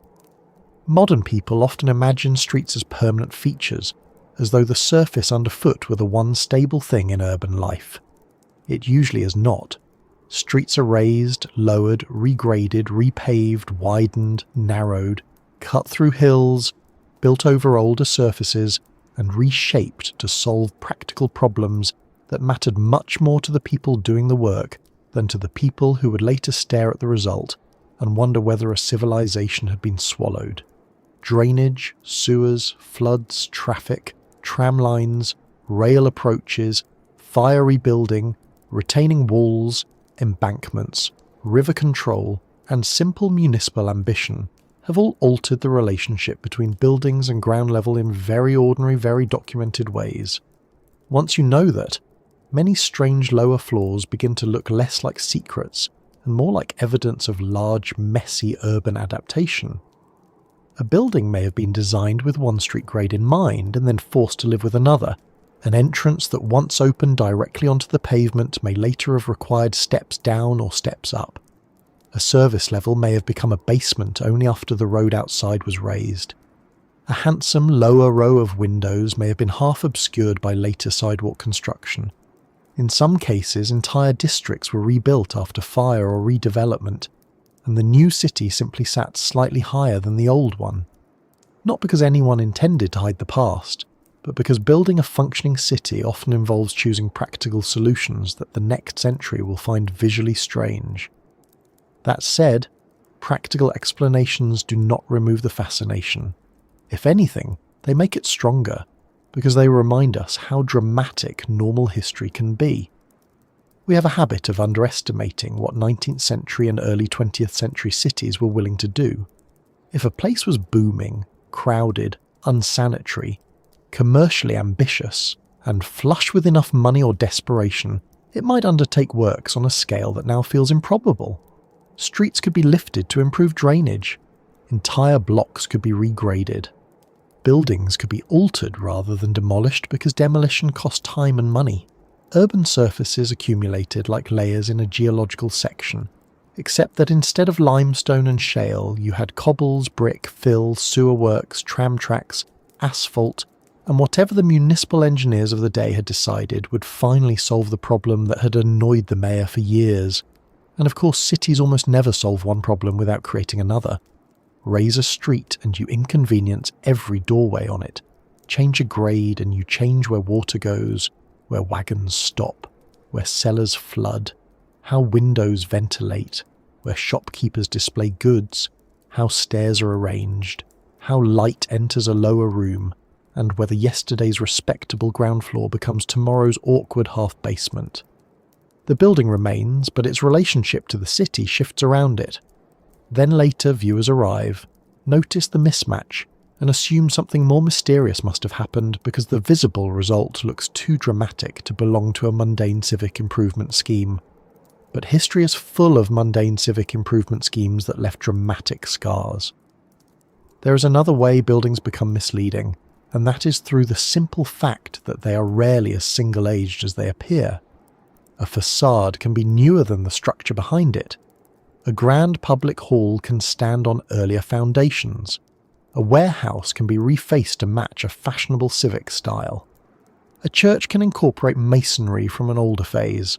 A block can burn, be repaired, be expanded, have its windows altered, its cornice replaced, its basement deepened, and its lower rooms reconfigured, all while continuing to present itself as one coherent building to the casual eye. Stone and brick are excellent at hiding a building's biography once enough repairs have been blended into the whole. Unless someone studies the join lines, the mortar differences, the blocked openings, the shifted sill heights, and the places where one campaign of work interrupts another, the building will appear to have arrived in a single act of construction, which it very often did not. This is one reason the phrase "questions in the stone" is more useful than "mystery in the stone." Stone does leave clues, but clues are not conclusions. A half-buried arch might indicate a raised street. It might indicate a former service level. It might indicate an older ground line. It might indicate a remodel that cut down an opening and filled the rest. A line of basement windows might suggest that the lower story was once more exposed than it is now, but it does not tell you by itself when that change happened, why it happened, or whether it happened all at once. Buildings are like witnesses who remember everything and explain nothing unless questioned carefully. And careful questioning is where public fascination often parts company with building history. The public eye tends to notice the dramatic sign first. The historian or preservation architect notices sequence.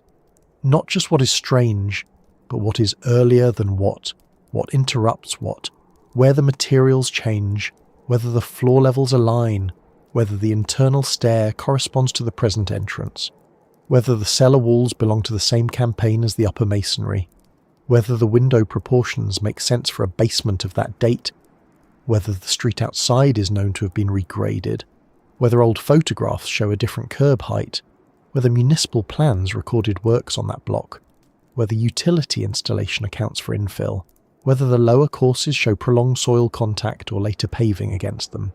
This is slower, less dramatic work. It also tends to produce answers that are more convincing than any grand theory, precisely because they fit the specific building rather than trying to force every strange facade in the world into one universal storyline. Still, one reason the grand theory remains tempting is that some buildings genuinely do look too monumental, too heavily built, too confident in their materials to fit the simplified versions of history many people were taught. They were told that the past was primitive, local, and slow. Then they stand in front of a huge masonry station, or exhibition hall or civic block from the 19th century, and find themselves thinking that none of this looks provisional at all. It looks coordinated, it looks technically assured. It looks as though somebody knew exactly how to marshal labour, materials and design at a very large scale, which of course they did. That is one of the less appreciated facts about industrial age cities.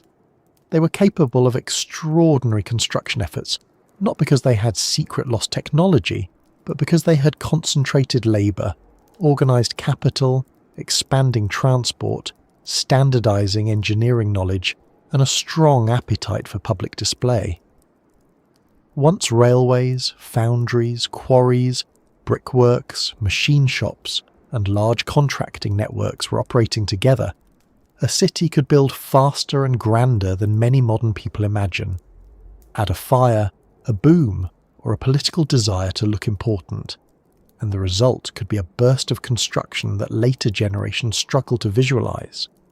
We sometimes assume ornament means slowness, and that if a building looks elaborate it must have required a nearly mythical level of old-world patience. But organised repetition can produce ornaments surprisingly efficiently. Stonecutters repeat profiles, brickmakers supply at scale, cast and pressed elements standardise what once had to be carved one by one. Pattern books and trained architects reduce uncertainty. Skilled labour was often abundant and in many places much cheaper than it would be now. None of this removes the effort involved. It only reminds us that historical effort often looks different from what we are prepared to imagine. Another important part of the picture is that buried does not always mean covered by disaster. Sometimes it means absorbed by growth. A city thickens, pavement rises, new surfaces are laid over old ones, cellars are dug deeper, areas are filled to stabilise new street lines. Markets become roads become formal avenues, mud becomes cobbles become asphalt, and the threshold between inside and outside shifts again and again. If you could peel back the present street in many old cities, you would not reveal one lost world waiting intact beneath it. You would reveal several partial worlds layered through use, repair, neglect, and reinvention. That is far less theatrical than a mud flood, but in practical terms it is more impressive. It means cities are not built once. They are built repeatedly over themselves, sometimes with great care, sometimes with brute convenience. This is also why lower levels can preserve strangely intimate evidence of old urban life. Bricked-in openings, stub staircases leading nowhere, vaulted basement rooms with proportions too elegant for storage alone, windows that look out into areas now filled or narrowed, sidewalk grates above rooms that were meant to receive light and air, service corridors that suggest a level of bustle no longer visible from the street. When people encounter these things, they often feel they are stumbling into the wrong side of history, the side not meant to be seen. But in many cases they are only seeing the service anatomy of the city, the parts that supported commerce, delivery, heating, storage, servant circulation, or secondary tenancy. Modern cities conceal these functions more cleanly. Older cities often did not, and when later alterations half bury them, they acquire a ghostly quality they did not originally possess. The same is true of so-called impossible foundations or massive stone bases. Big buildings often had to be overbuilt because the materials and structural logic required it. Thick walls carried heavy loads. Public buildings wanted fire resistance. Monumentality itself demanded a substantial plinth. A base may look excessive until you remember that the entire cultural logic of many civic structures was to project endurance. They were meant to look firm, rooted, expensive, and above argument. If that same base later ends up partly below grade, it can begin to resemble the exposed top of something older and grander than the official story allows. But the effect may be as much about later street change and survival bias as about hidden antiquity. Grand buildings survive, modest ones disappear. Over time, the city becomes a museum of its most confident masonry, and the very act of survival encourages theories that the survivors belong to a deeper, more unified past than they really do. Even so, there are cases where public records are poor, dates are recycled too casually, and restoration narratives smooth over more than they reveal. This should be admitted plainly, because people are right to be suspicious when every puzzling feature is met with a rehearsed shrug. Buildings do sometimes keep secrets, though usually small local ones rather than civilization-sized ones. A municipal archive may be incomplete. A renovation may have destroyed evidence. A property may have changed hands so many times that its early phases survive more in fabric than in paperwork. A fire may have erased plans while leaving walls standing. A later restoration may have chosen one interpretation over another and then presented it as certainty. These are genuine problems. But they are problems of historical incompleteness, not automatic proof that all official chronology is fraudulent. In fact, the more one studies actual buildings, the more resistant they become to one-size-fits-all explanation. One lower floor is below grade because the street was raised. Another is below grade because the site slopes, and the rear elevation tells a different story from the front. Another was always intended as a basement apartment or service zone. Another was part of a larger building campaign that changed the street line. Another incorporates earlier vaulting from a predecessor. Another has settled slightly. Another has been landscaped into a new civic setting that altered the original approach. The temptation to explain them all with one dramatic cause is understandable, but cities are more inventive and more untidy than that. They produce the same visual symptom through many different historical processes. And then there is the emotional fact that people trust buildings more than texts. A document can lie, omit, or flatter. A wall feels more honest. Yet walls are honest in a difficult way. They tell the truth physically, but not conveniently. They preserve sequence without providing captions. They retain evidence, but not context. If the public record says one thing, and the building seems to say another, the right response is not blind faith in either. It is comparison. Does the masonry support the documentary claim? Do early photographs clarify the present confusion? Do city plans show grading changes? Do internal floor levels align with the exterior story? Are the blocked openings original or later? Did the building's function change? Was there a rear entrance now forgotten? Are we looking at one building phase or several? This is slow work, but it is also the work that prevents curiosity from turning into fantasy. The Tartaria question often enters here because once enough buildings feel slightly wrong in the same way, people begin suspecting a systematic missing history rather than a series of local explanations. They say the architecture is too grand, the lower floors too often buried, the records too fragmented, the standard dates too neat, and to be fair, the sensation of pattern is not invented. There is a pattern. Cities really were repeatedly reworked. Monumental architecture really did spread widely. Lower levels really did disappear behind new grades. Archives really are uneven. Public history really does simplify. The crucial question is whether those truths point to one forgotten empire, or to the more ordinary but still astonishing fact that modern urban history was far more disruptive, large-scale, and physically transformative than most people realise. That second explanation has a great deal going for it. It accounts for the repeated visual signs without demanding a single hidden source. It fits what is known about 19th century engineering, public health works, fire rebuilding, and urban redevelopment. It explains why some of the strongest examples come from rapidly growing commercial cities, rather than from one neatly bounded historical zone. It also explains why the visible clues often feel more coherent than the surviving paperwork. Stone ages well. Paper does not. A city may preserve the lower arches of an old facade for centuries, while misplacing the municipal reports that would tell you exactly when the pavement rose around them.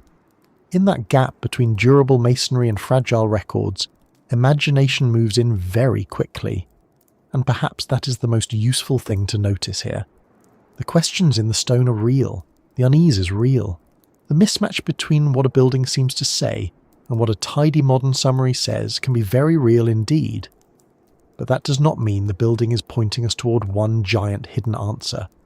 More often it is pointing us toward the actual texture of urban history, which is layered, revised, partly forgotten, and much more physically violent than the polished facade of official narrative suggests. Cities bury their own earlier lives all the time. They raise streets, reface blocks, deepen basements, adapt entrances, preserve monumental shells, and forget the transitions that made all of that necessary. Later generations inherit the result and feel that something does not add up. In a sense, they are right. It does not add up neatly. It adds up like a city, with one level laid over another, one explanation cutting across the next, and a great many decisions hardened into stone long after the reasons for them have slipped out of ordinary memory. Which is why once the buildings begin asking these questions, the next thing people tend to wonder is not just what happened physically, but what happened to the records, the categories, and the official stories that were supposed to explain it all in the first place. By the time people begin asking whether the past has been simplified too aggressively, they're no longer only looking at maps or buildings, they are looking at the machinery that turned surviving fragments into a public story. This is where the subject becomes less visual and a little more unsettling, because records do not merely preserve history, they also sort it, rename it, rank it, and sometimes quietly strand parts of it where almost no one will think to look. UNESCO describes documentary heritage as part of a state's memory and identity, and has repeatedly warned that archives and library collections are vulnerable to destruction, neglect, war, disaster, looting, and inadequate preservation. In other words, the historical record is not a sealed vault. It is a fragile and uneven survival system. Some things are lost forever. Some survive but remain inaccessible. Some are preserved under categories that later readers would never guess to search. That alone explains far more of the atmosphere around missing history than people sometimes realise. We often imagine that if something important happened, then of course it must have been recorded clearly, archived properly, catalogued sensibly, and handed down to us in an orderly chain. But that is not how records usually behave. UNESCO's Memory of the World materials note that collections and archive holdings have suffered irreparable destruction, and that documentary heritage remains at risk even when not deliberately targeted. Sometimes the loss is spectacular, like war and bombardment. Sometimes it is boring, which is almost worse. A library moves, an archive is split, a catalogue changes, materials are stored under the name of a later administrative unit, a conquest transfers records to another capital. A language shift makes a collection effectively invisible to ordinary readers. None of that requires a grand conspiracy. It only requires time, bureaucracy, and the persistent human talent for filing one century's reality under another century's label. There is a very concrete example from Central Asia that captures this perfectly. Encyclopedia Iranica notes that in 1936 Pavel Ivanov discovered a large body of documents that had been captured by Russian troops in the palace of the Khan of Khiva during the 1873 conquest, taken to St. Petersburg, and then effectively forgotten until he sorted and described them decades later. That story is almost too on the nose. The records were not erased in a theatrical sense. They were displaced, absorbed into another imperial archival world, and then left outside ordinary historical visibility until someone with the right expertise and persistence brought them back into view. If one wanted a model for how historical memory becomes patchy, without anybody needing to suppress all truth on purpose, this would do very nicely. Whole slices of the past can survive physically while disappearing culturally. This is one reason broad terms like Tartary become so attractive later on. When local archives are fragmentary, captured, untranslated, or simply hard to access, the surviving broad labels can end up feeling more solid than the realities they once compressed. The map still says Tartary, the building still stands. But the intermediate record, the thing that would explain which Khanate, which district, which imperial office, which language community, which sequence of reforms may have been thinned out by conquest, reclassification, or neglect. The result is not that the broad label becomes truer, it becomes more tempting. It starts doing explanatory work it was never designed to do. A convenient umbrella term on an old map begins to feel like the last visible trace of a vast coherent world, simply because the finer-grained documentation is harder to see. And then there is classification itself, which is one of the least dramatic and most powerful forces in history. Records do not sit in nature as records. They are arranged. They are assigned to fonds, collections, ministries, dynasties, provinces, districts, ethnic categories, languages, and later states. UNESCO's conservation guidance emphasises that archives lose contextual meaning when separated or catalogued badly, and that preserving the integrity of collections matters because context is part of what makes a record intelligible. That may sound technical, but it matters a great deal. A document filed under the Russian conquest of Turkestan tells one story. The same document thought of as part of a broader inner Asian transition tells another. The paper does not change, the frame around it does. And once enough records have been reorganised inside new imperial or national containers, the older world they belong to can start looking less real than the categories that swallowed it. Maps work the same way, which is why they belong in this discussion alongside archives. The Library of Congress has emphasised that maps preserve information not only about the places they depict, but also about the circumstances of their creation, including power and politics. J.B. Harley's work in the history of cartography made a similar point in stronger theoretical language. Maps are not passive reflections of reality, but instruments wrapped up with knowledge and power. That does not mean every map lies. It means every map selects. It foregrounds some distinctions and weakens others. It makes certain units legible and leaves other forms of life in the background. So when a later state inherits the cartographic habits of an empire and then updates them into a national atlas, it is not just refreshing information, it is teaching viewers how the world is supposed to be divided. Official history grows in exactly that kind of soil. The phrase official history can sound sinister, but it often begins with something more ordinary. States need administratively useful stories. A nation-state, as Britannica defines it, is a territorially bounded sovereign polity ruled in the name of a community of citizens who identify as a nation. That sort of state needs boundaries, ancestors, founding moments, and a reasonably stable account of who belongs within the story and why. Nationalism likewise elevates allegiance to the nation or nation-state above other affiliations. Once that political form becomes dominant, history is almost inevitably organised to support it. Borderlands become margins rather than centres. Mixed zones become awkward. Empires are rewritten as prehistories of nations. Broad frontier categories that once made sense in older cartographic worlds become embarrassing clutter. The state does not need to invent everything from scratch. It only needs to simplify relentlessly. Education then locks those simplifications into public memory. Britannica notes that modern states used education to socialise diverse populations into loyalty to the state, and that centralised systems often reinforce state supremacy through curriculum and examinations. In colonial and post-colonial settings alike, schooling was used to produce the kind of citizen the regime required. That does not mean textbooks are just propaganda pamphlets in disguise. It does mean that school history tends to prefer legibility over frontier complexity. It likes beginnings, middles, and outcomes. It likes named peoples, fixed territories, and recognised dynasties. It does not especially like spaces where labels drift, identities overlap, archives are multilingual, and the same city can belong to several historical grammars at once. Yet those are exactly the conditions that shaped many of the lands later swallowed up by the idea of Tartary. Professional history, for its part, has always balanced two competing impulses.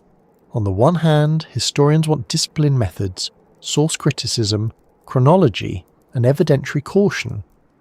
On the other hand, the institutions funding and rewarding history have often been tied to states, universities, and public cultures with their own priorities. Britannica notes that Leopold von Ranke's source-based method shaped modern historiography deeply, especially in Germany and beyond, but it also notes that his influence was carried forward through disciples who sometimes retained the method's limitations without its broader vision.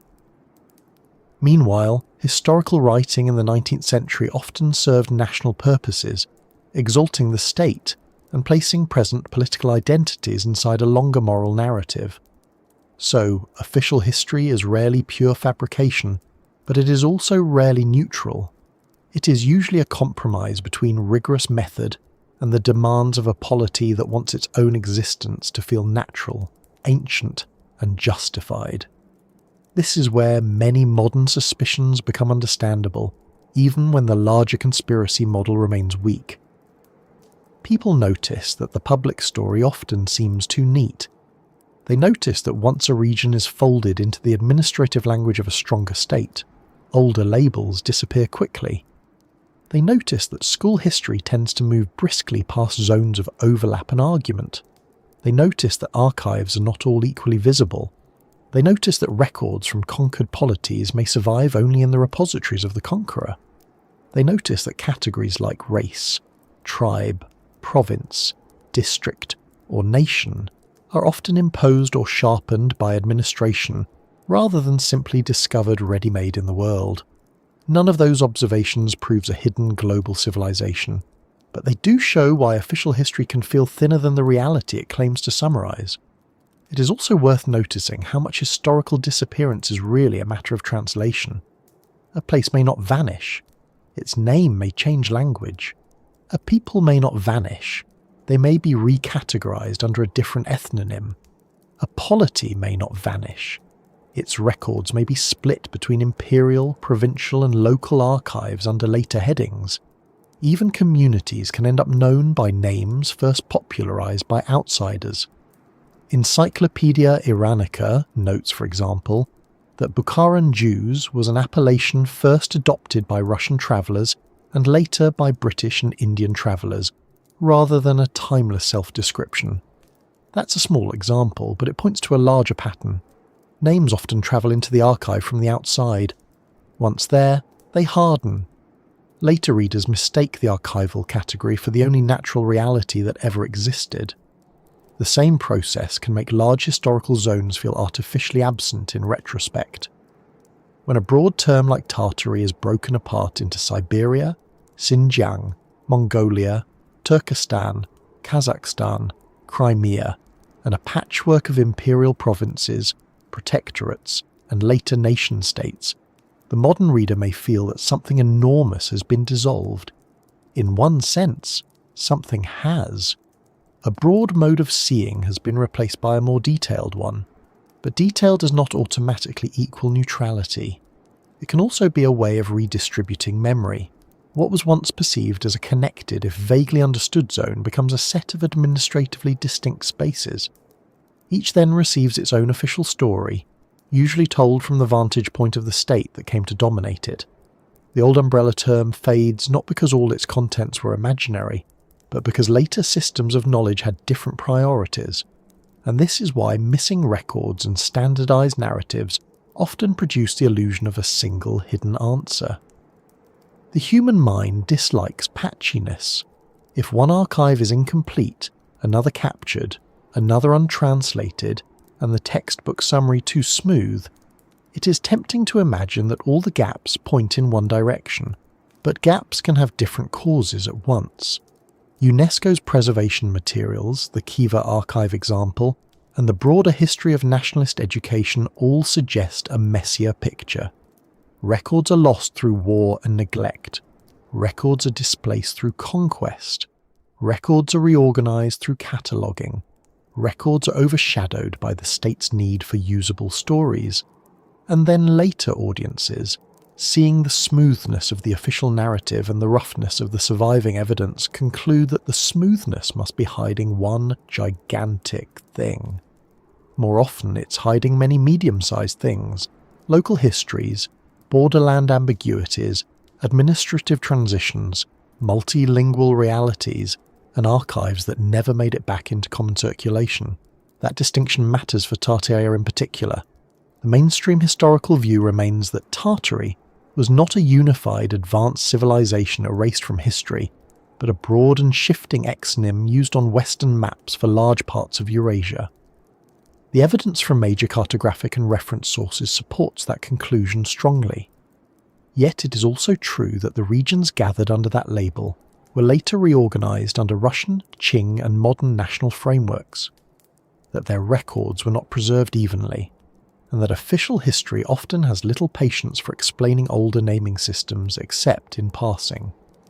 So, when people feel that the past doesn't add up, they are sometimes feeling a real mismatch between older complexity and later simplification. The mistake is not in noticing the mismatch. The mistake is in assuming it can only be explained by a single buried empire, rather than by the ordinary but consequential way states make knowledge manageable. One can put it even more simply. Official history is usually not a perfect lie. It is a filing system with narrative ambitions. It takes a world that was once full of overlapping sovereignties, shifting names, captured archives, and unevenly surviving records, and it reorganizes that world into a story a state can teach, test, and print. Some losses are tragic and accidental. Some compressions are practical. Some are ideological. Most are a mixture. That is why a person can sense that something has been flattened without needing to conclude that everything conventional is false.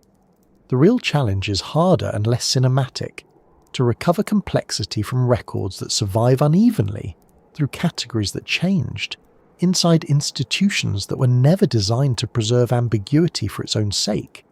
And once that challenge is clear, the next thing that has to be faced is the strongest sober objection of all. Because whatever the gaps, reclassifications and buried fragments may be, the mainstream historical case against a forgotten global Tartarian civilization remains substantial and cannot just be waved aside because the mystery is appealing. By this point, the most honest thing to do is to face the mainstream case directly, because it is stronger than some people in this discussion like to admit. Not stronger because historians are unimaginative, or because institutions never simplify, or because archives are complete. It is stronger because the central claims made by the lost Tartaria theory do not line up well with the kinds of evidence a large, durable, advanced empire would normally leave behind. The Library of Congress, in its recent overview of the subject, treats Tartary as a long-used Western map label that wandered across different parts of Eurasia rather than as the name of one stable polity. Britannica's entry on the Tatars likewise roots the term in Turkic peoples and in the European naming legacy of the Mongol era, not in a forgotten unified world empire. Once those 2 points are accepted, a great deal of the theory's dramatic force begins to weaken. The first mainstream objection is simple, but it matters. A repeated map label is not the same thing as a state. Modern readers tend to see a large word on a map and assume it names a bounded political unit with sovereignty, institutions and self-conscious continuity. But Britannica's definition of a state emphasises institutions of government, territory, jurisdiction and sovereignty, while its definition of a nation-state adds rule in the name of a self-identifying national community. The Library of Congress explicitly notes that Tartary appeared on Western maps in shifting locations, and that it is highly doubtful most of the peoples included under that heading called themselves Tartars or their lands Tartaria. That is almost the opposite of what one would expect from a single coherent empire. It suggests an outsider's broad geographic convention, not a documented state with a clear internal political identity. The second objection follows naturally from the first. When historians look at the lands once labelled Tartary, they do not find one continuous imperial structure waiting to be rediscovered. They find multiple polities, multiple successor states, and multiple layers of rule. Britannica describes the Golden Horde as a major Mongol successor power whose decline and disintegration led to later divisions, and its Tatar entry says the Golden Horde broke apart into independent khanates such as Kazan, Astrakhan, Sibir and Crimea. Britannica's Central Asia and Uzbekistan materials then trace the later histories of Bukhara, Khiva and Kokand as distinct khanates and protectorates, while its Xinjiang and Qing entries show Eastern Inner Asia being annexed and renamed within the Qing imperial framework. That is not one hidden empire fading from view. It is a patchwork of changing states, khanates, imperial expansions and frontier administrations that later mapmakers and readers often compressed into larger labels for convenience. This matters because a real empire of the scale imagined by Tartaria enthusiasts would normally leave converging evidence across many categories at once. It would not rely mainly on map labels and architectural pattern recognition. It would be expected to leave administrative terminology used by insiders, dynastic or governmental continuity, legal or fiscal records, inscriptions, diplomatic traces, coinage, material culture with some coherence, and clearer testimony from the many states that supposedly bordered or replaced it. Mainstream historians do not deny that Inner Asia was politically complex. They deny that the surviving evidence points to one advanced unified Tartarian civilization hidden beneath later classification. The evidence instead points to Mongol and post-Mongol formations, Turkic-speaking peoples, regional khanates, and later Russian and Qing reorganization. That is a messy history, but it is not the same thing as a missing empire. A third part of the mainstream case is that the map evidence itself is weaker than it first appears. The Library of Congress does not treat Tartary as a suppressed geopolitical truth accidentally preserved on old maps.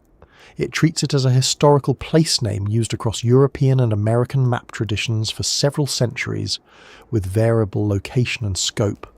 That variability is crucial. If the term referred to one stable empire, one would expect more consistency in where it was placed and what it enclosed.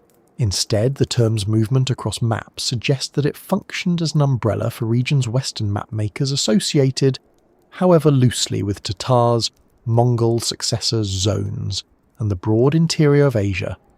In other words, the maps are real, but the interpretation often placed on them by the conspiracy theory is stronger than the maps themselves can bear. They show a naming habit. They do not by themselves demonstrate a lost sovereign civilization. The architectural argument, which is usually the theory's most persuasive-looking branch, also has a substantial mainstream answer. Britannica describes neoclassical architecture as a major revival tradition marked by grandeur, columns, Roman and Greek detail, and large-scale civic form.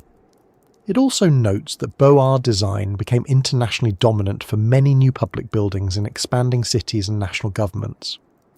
On top of that, the National Park Service explains that architectural pattern books provided builders and craftsmen with plans and elevations they could adapt to their own needs. Put those facts together, and the recurring look of grand public buildings across distant cities becomes much less mysterious. Similar domes, facades, and formal compositions do not require a forgotten common civilization. They can emerge from shared educational traditions, copied pattern books, prestige architecture, imperial administration, and repeated borrowing from the same classical vocabulary. Industrial age construction methods strengthen that mainstream explanation further. Britannica's discussion of iron and steel in architecture describes those construction methods as the most important innovation since ancient times, allowing stronger, taller structures and larger spans than older masonry systems alone. Its survey of late 19th century architecture also notes that even major public buildings in classical styles incorporated cast iron members. That means some of the impossible speed and scale that people project backward into a lost civilization can be explained by industrial-era engineering, prefabrication, metal components, rail transport, and organised contracting. The buildings were often genuinely impressive, but they were not therefore inexplicable. The 19th century was capable of building on a scale many modern people underestimate, especially when cities, states, railways, and exhibitions had reasons to put wealth and technical confidence on display. The buried floor argument also looks less supernatural once actual urban history is taken seriously. The Encyclopedia of Chicago explains that in the late 1850s, much of Chicago's street system was raised by roughly 4 to 5 feet, so sewers could drain properly, and that owners had to raise buildings to the new grade. HistoryLink describes how, after the Great Seattle Fire, Seattle raised streets by 1 to 2 stories in parts of Pioneer Square to address drainage and rebuilding problems, leaving earlier sidewalks and ground-level spaces below the new street surface. Those 2 examples do not explain every strange lower level in every city on Earth, but they decisively show that dramatic, buried urban conditions can result from entirely documented engineering and municipal works. Once that is acknowledged, the evidentiary burden shifts. A sunken lower facade is no longer a self-proving mystery. It becomes a question to investigate case by case. Preservation practice pushes in the same direction. The National Park Service's preservation brief on understanding old buildings treats architectural investigation as the first critical step precisely because buildings change over time in ways that are not obvious from surface appearance. It recommends careful inventory, dating, labelling and interpretation of physical evidence before strong conclusions are drawn. That is the mainstream professional posture in miniature. A puzzling wall, stair, basement, or blocked opening is not ignored, but neither is it turned instantly into proof of a civilization-sized secret. It is studied for sequencing, alteration, material difference, and local context. That method is slower and less dramatic than online Tartaria compilations, but it is also better suited to the way real buildings accumulate layered histories.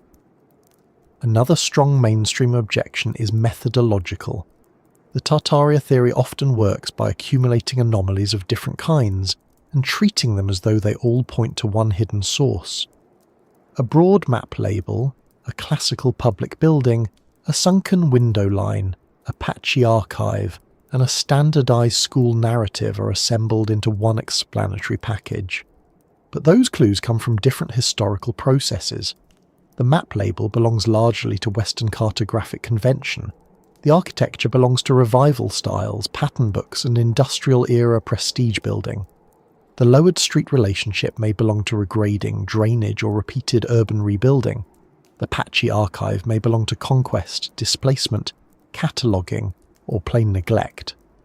Mainstream history is skeptical not because each anomaly is imaginary, but because treating all anomalies as evidence of the same hidden civilization is weak historical reasoning.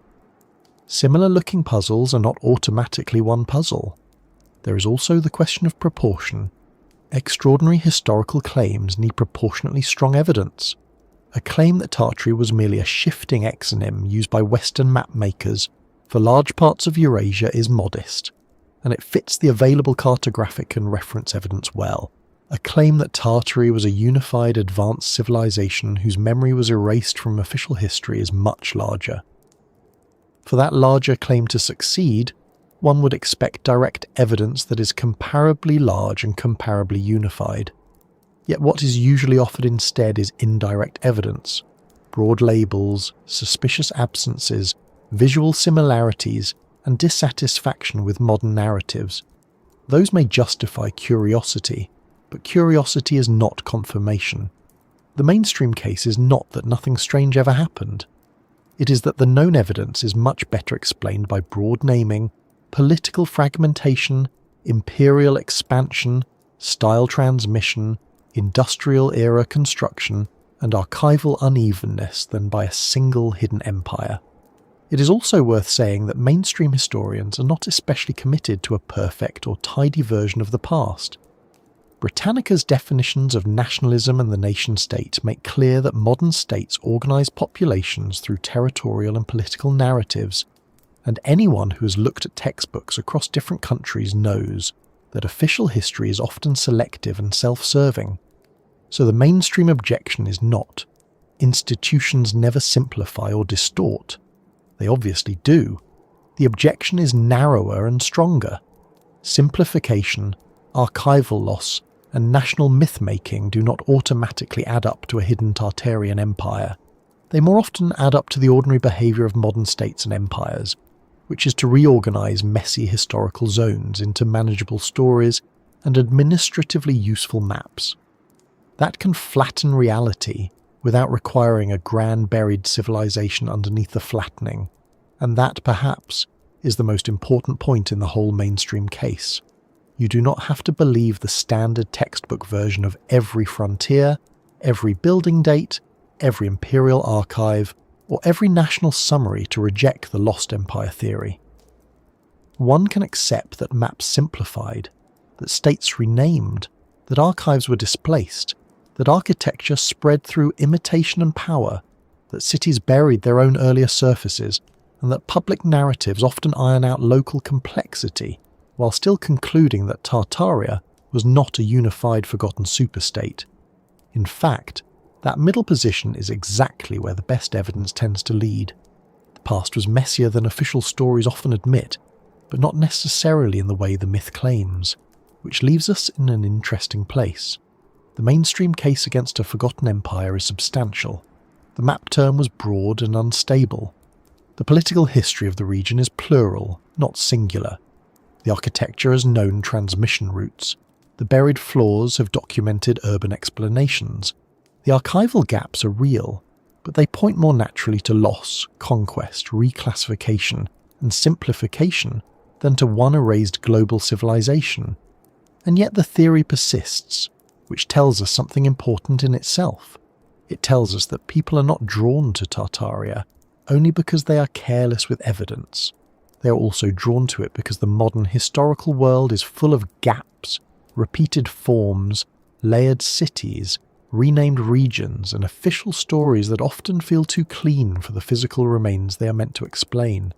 And once that tension is understood, the next thing to examine is not whether the mainstream case exists, because it clearly does, But why myths like this grow so effectively out of partial truths, visual patterns, and the very human need to make scattered anomalies belong to one story.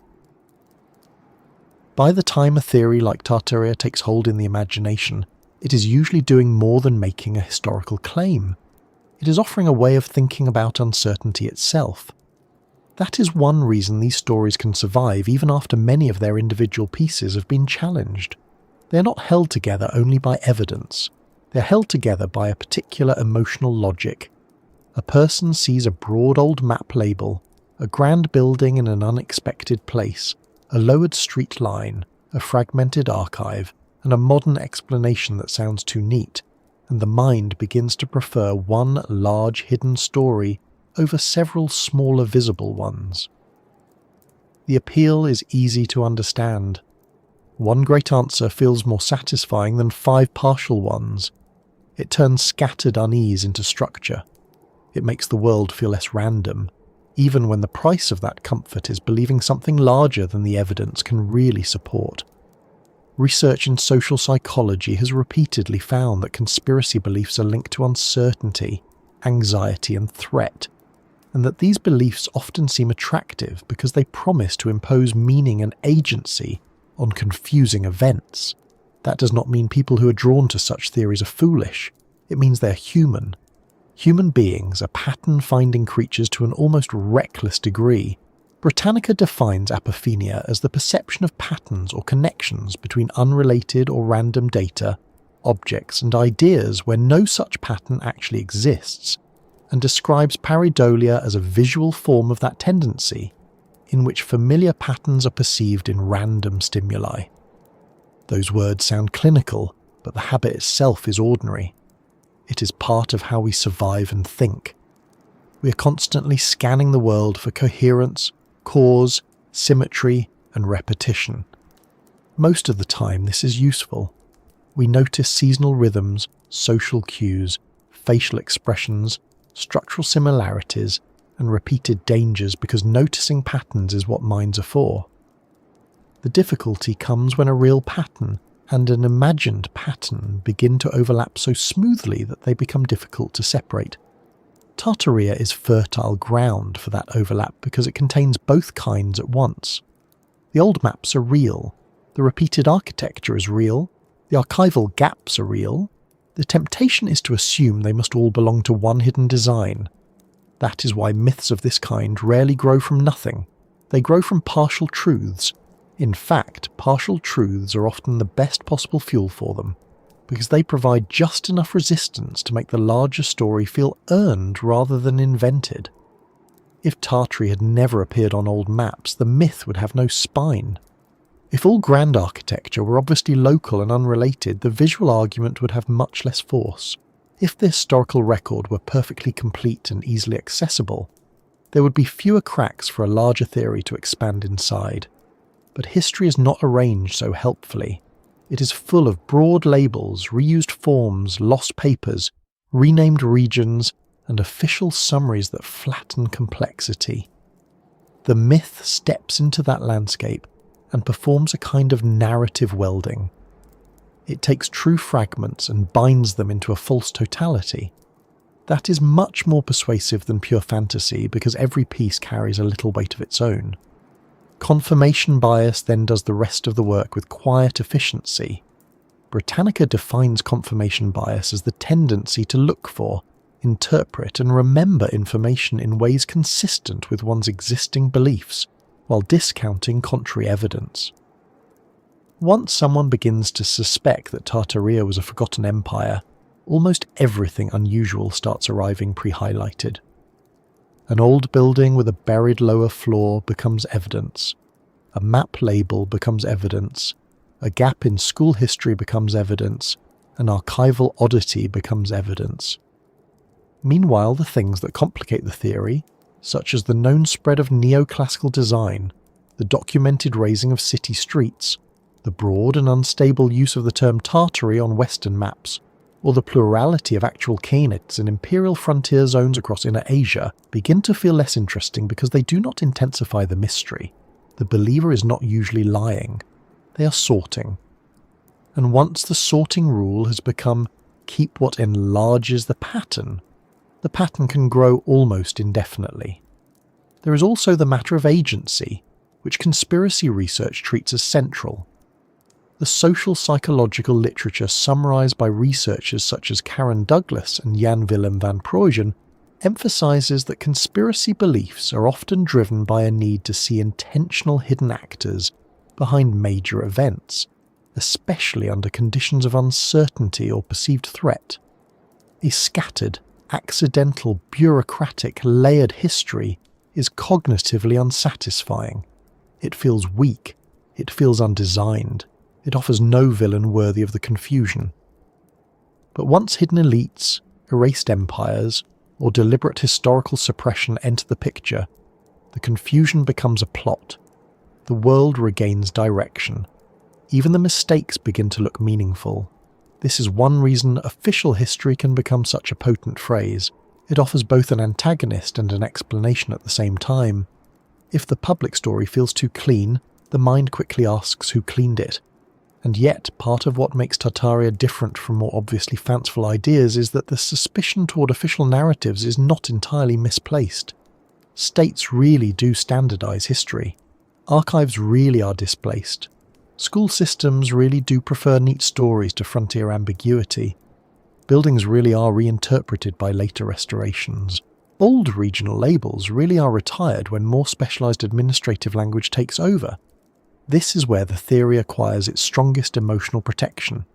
Because some simplification is real, the jump to total suppression can feel less like a leap and more like a continuation.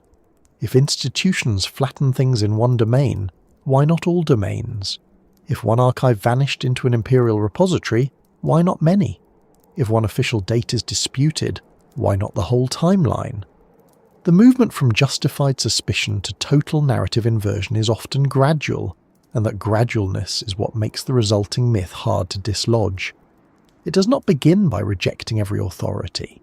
It begins by noticing one thing that authority got wrong or oversimplified. Memory plays a role too, and not only individual memory but collective memory. Britannica notes that memory retrieval is fallible and can be influenced by the way events are framed, while the Mandela effect describes situations in which groups of people confidently share false memories about facts or events. False memory syndrome, though used more specifically in clinical contexts, underlines the same broader point. Memory can feel vivid, emotionally convincing, and still be wrong. This matters because historical myth-making often borrows the structure of memory even when the content is second-hand. People speak of what we were never told, what has been forgotten, what everyone once knew, even when the memory in question is not personal recollection, but a reconstructed sense of a missing past. A broad old map label, plus a compelling video essay, plus a set of repeated images can begin to feel like recovered memory. The pattern becomes familiar before it becomes verified. That feeling of recovered memory is especially powerful when the missing thing seems grand. Human beings are not equally attracted to all forgotten possibilities. We are much more drawn to lost cities than to lost tax codes, to vanished knowledge than to vanished filing systems, to imperial mysteries than to ordinary administrative confusion. A grand hidden civilization flatters the imagination. It suggests that the world contains a concealed level of depth and that the attentive outsider can pierce the surface. This is psychologically rewarding. Research on conspiracy mentality shows that these beliefs can also satisfy motives related to uniqueness, the desire to possess insight that others lack, and the wish to stand at a meaningful angle to authority. To believe you have noticed a pattern that institutions missed or concealed is not only intellectually exciting, it can become part of identity. Online culture accelerates all of this by rewarding visual compression. A map labelled Tartary, a sequence of domed civic buildings from different continents, a montage of buried windows, and a dramatic question in white text on a dark background can do more narrative work in 30 seconds than a careful historical monograph can do in 300 pages. None of the individual images need to be false. They only need to be arranged in a way that encourages immediate synthesis. The internet is unusually good at this. It takes fragments from different contexts and places them side by side until they begin to feel causally related. This is not unique to fringe history. It is a general property of how digital visual culture creates meaning. But in the Tartaria case, the result is especially potent because the materials already look like clues. Antique maps look authoritative. Monumental buildings look too deliberate to be accidental. Buried flaws look like physical contradiction. Put together, they produce what feels less like an argument than a revelation. There is another psychological comfort in these myths that is easy to miss. They convert historical incompleteness into moral clarity. Ordinary history is often disappointing. Archives are patchy because of flood, war, neglect, budget cuts, cataloguing failures, and the simple weakness of paper. Borders changed because empires expanded unevenly, and local realities were messy. Architectural repetition happened because states copied what looked authoritative, and builders used the same books. None of that is elegant. It lacks the clean lines of a revelation. But if all these difficulties are recast as the aftermath of one forgotten empire and one program of concealment, then the mess becomes meaningful. The gaps are no longer frustrating absences, they are footprints. The theory does not remove uncertainty so much as convert it into intention, and intention is easier to live with than disorder. This is also why debunking often fails when it is done contemptuously. If someone is drawn to Tartaria because they have genuinely noticed broad old map labels, genuinely puzzling architecture, and genuinely weak public explanations, then simply calling them irrational will not work. It ignores the partial truths that made the theory attractive in the first place. The stronger response is to preserve the curiosity while changing the scale of the explanation. Yes, old maps use the term Tartary. Yes, public buildings across continents often look strikingly similar. Yes, some cities did raise streets and partially bury lower levels. Yes, archives are uneven and official history is selective. But no, those truths do not all point to the same cause. The discipline lies in allowing several moderate explanations to remain several explanations, instead of forcing them to merge into one grand hidden answer. That restraint is intellectually harder, but historically it is usually closer to reality. In a way, myths like Tartaria are exercises in over-unification. They dislike multiplicity. They dislike the idea that one anomaly belongs to architecture, another to cartography, another to archives, another to psychology, and another to the ordinary violence of urban redevelopment. They want synthesis first and evidence second. But real history is rarely so cooperative. It is full of overlapping causes that do not align into one master key. The modern world has trained us to look for systems, and often that is wise. Yet some systems are only generated after the fact by minds that cannot bear to leave strong-looking fragments unjoined. Britannica's account of cognitive bias is useful here precisely because it reminds us that reasoning errors are systematic and predictable. We do not merely make mistakes at random, we make them in recognizable directions, especially when uncertainty is high and the possible story is emotionally satisfying. There is a final reason these myths keep growing even in the face of correction. They are narrative machines. They do not simply answer a question. They create a world in which every future anomaly can be absorbed. Once the theory exists, newly discovered oddities no longer threaten it. They feed it. A mismatched facade, a newly surfaced photograph, a strange archival omission, a retranslated map legend, a reused foundation, all become additional episodes in the same long drama. This is one of the great advantages myths have over disciplined history.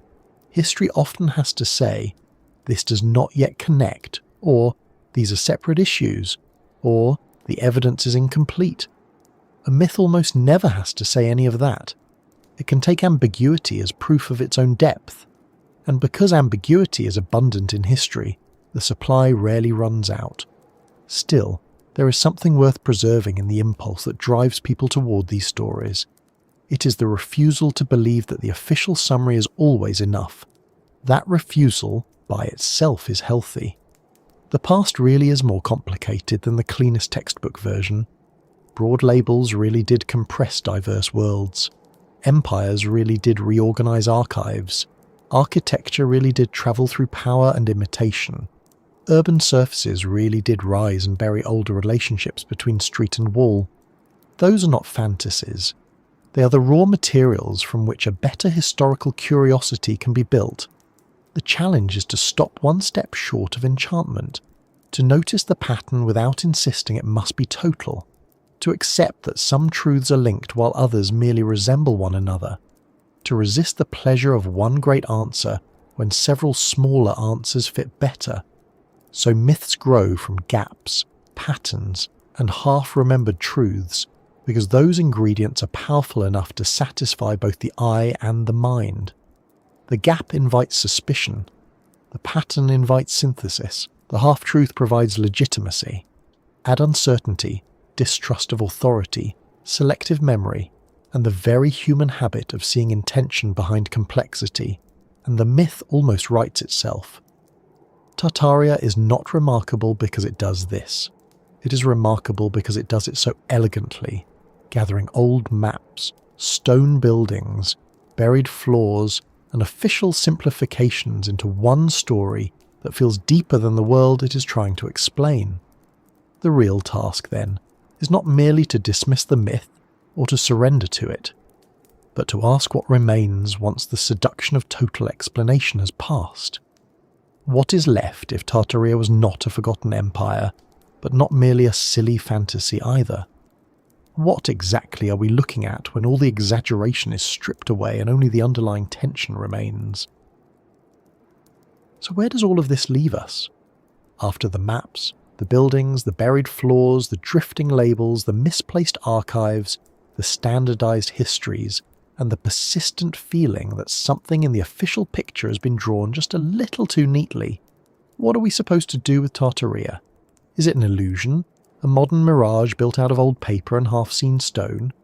Or is it an echo, not of a lost super-civilization exactly, but of something real that was flattened, generalized, renamed, and then forgotten in the way complicated histories often are? I think the most honest answer is that it is both less and more than the myth usually claims. Less, because the mainstream case against a forgotten unified Tartarian empire is substantial. Tartary, on old Western maps, was a broad and unstable geographic label, not clear evidence of one continuous sovereign civilization, and the regions it covered were in reality made up of many peoples, Khanates, Imperial frontier zones, and later Russian and Qing administrative spaces. The historical record that does survive points much more strongly to plural histories than to one hidden state spanning Eurasia under a single suppressed banner. But also more, because the myth is not growing out of pure nonsense. It is feeding on real distortions in historical memory. Old maps really did use broad names where later atlases prefer precision. Conquest really did scatter archives and reorganize knowledge. Public history really does smooth rough frontiers into cleaner national stories. Monumental architecture really did spread widely across empires and modernizing states in ways that can make distant cities feel strangely related. Cities really did bury parts of their own earlier surfaces through regrading, rebuilding, and infrastructure works. When people sense that the past was more tangled than the official version suggests, they are often sensing something true, even if the grand explanation they choose goes too far. That may be why Tartaria remains so difficult to dismiss with a simple wave of the hand. It occupies an awkward and fascinating middle ground. If it were entirely fabricated, it would collapse the moment one opened an atlas collection, or read a little architectural history. If it were entirely true in the strongest conspiratorial sense, one would expect much firmer and more coherent evidence than the theory usually produces. Instead, it hovers in that irritating zone where the central claim is weak, but the surrounding unease is genuine. And perhaps that is why people keep returning to it. Not because it solves the past, but because it dramatizes a real problem in how the past is remembered. What the theory often gets wrong is scale. It takes a broad naming convention and treats it like a state. It takes architectural resemblance and treats it like common hidden authorship. It takes fragmented archives and treats them like proof of one coordinated concealment. It takes urban layering and treats it like a civilization-scale catastrophe. In each case, there is something there to notice, but the explanation expands beyond the evidence. The real history seems to be one of compression rather than erasure in the absolute sense. Vast, diverse, moving regions were grouped under oversized labels. Local distinctions were blurred by outside mapmakers. Later empires and nation-states replaced those broad labels with narrower administrative categories. Documents were captured, displaced, or filed under new systems. Cities rebuilt over themselves until their lower stories looked uncanny. Then later generations, seeing the pieces no longer fit together cleanly, concluded that a hidden whole must once have existed. That is understandable. It is just not the same as proof. In a strange way, Tartaria may tell us less about a forgotten empire than about the difference between lived history and organised history. Lived history is messy. People move. Borders shift. Cities burn and rise again. Regions are known by one name in one language and another name in the next. Archives migrate with armies. A building can be older than its facade and younger than its foundations. A market town can become a provincial capital. A frontier can become a nation. Meanwhile, organised history has to sort all of this into categories that can be taught, printed, and administered. It needs names that hold still. It needs timelines that can be diagrammed. It needs political units that look stable enough to be understood by schoolchildren and civil servants. Somewhere in that sorting process, older complexity is often lost, or at least pushed into specialist work while the public inherits a cleaner summary. And summaries, however useful, always leave out the texture. They leave out the confusing years when one system overlapped another. They leave out the local terms that never made it into imperial paperwork. They leave out the cities that changed hands so often their stones remember more languages than their archives do. They leave out the ways broad labels like Tartary could be both real and inadequate at the same time. That does not make the official story wholly false. It makes it partial. The problem begins only when people decide that because a summary is partial, its opposite must be true. Perhaps the better question, then, is not, was Tartaria real? In the all-or-nothing way the internet often asks it, but what kinds of reality got folded into that word and what happened to them later? That question is less dramatic, but it is much more productive. It allows for the fact that Tartary really did refer to a large and important zone in the Western cartographic imagination, while also allowing for the fact that the zone was never one singular political machine. It allows for the reality of Tatars, Mongol successor states, Central Asian Khanates, Qing frontier expansions, Russian conquests, and evolving regional categories without forcing them into one grand hidden empire. It also allows for the reality that many of these histories were later reorganized under different names, different archives, and different national narratives, making the older picture feel more discontinuous than it originally did. And that feeling of discontinuity is worth respecting. We should not laugh too quickly at people who sense that something does not add up, because often what does not add up is the gap between the smoothness of the public narrative and the roughness of the surviving world. A person notices an old map label spanning a huge region. They then discover that the label vanished from modern usage. They see monumental architecture repeating across cities they were taught to imagine as historically separate. They find buildings with half-buried lower levels and records that are harder to locate than expected. They hear that the official answer is simple. Of course they hesitate. Of course they suspect there is more to the story. In many cases there is more to the story. The issue is that more does not always mean hidden empire. Sometimes it means overlapping empires, old cartographic habits, urban engineering, reclassified archives, and the ordinary simplifications of modern state history. Those explanations may not be as exciting, but together they can account for much of the atmosphere that the myth exploits. There is also something humbling in all this. We like to think the past can be recovered if only we are clever enough, suspicious enough, or independent enough. Sometimes that is true. Sometimes a neglected archive really does change a story. Sometimes a local history buried under a national one does deserve restoration. Sometimes a building phase everyone ignored turns out to matter. But there are limits. Not every lost record can be found. Not every missing explanation conceals a revelation. Some things are simply gone, and what remains are traces that can be interpreted well or badly, cautiously or recklessly. Tartaria sits right at that edge, where traces are plentiful but coherence is uncertain.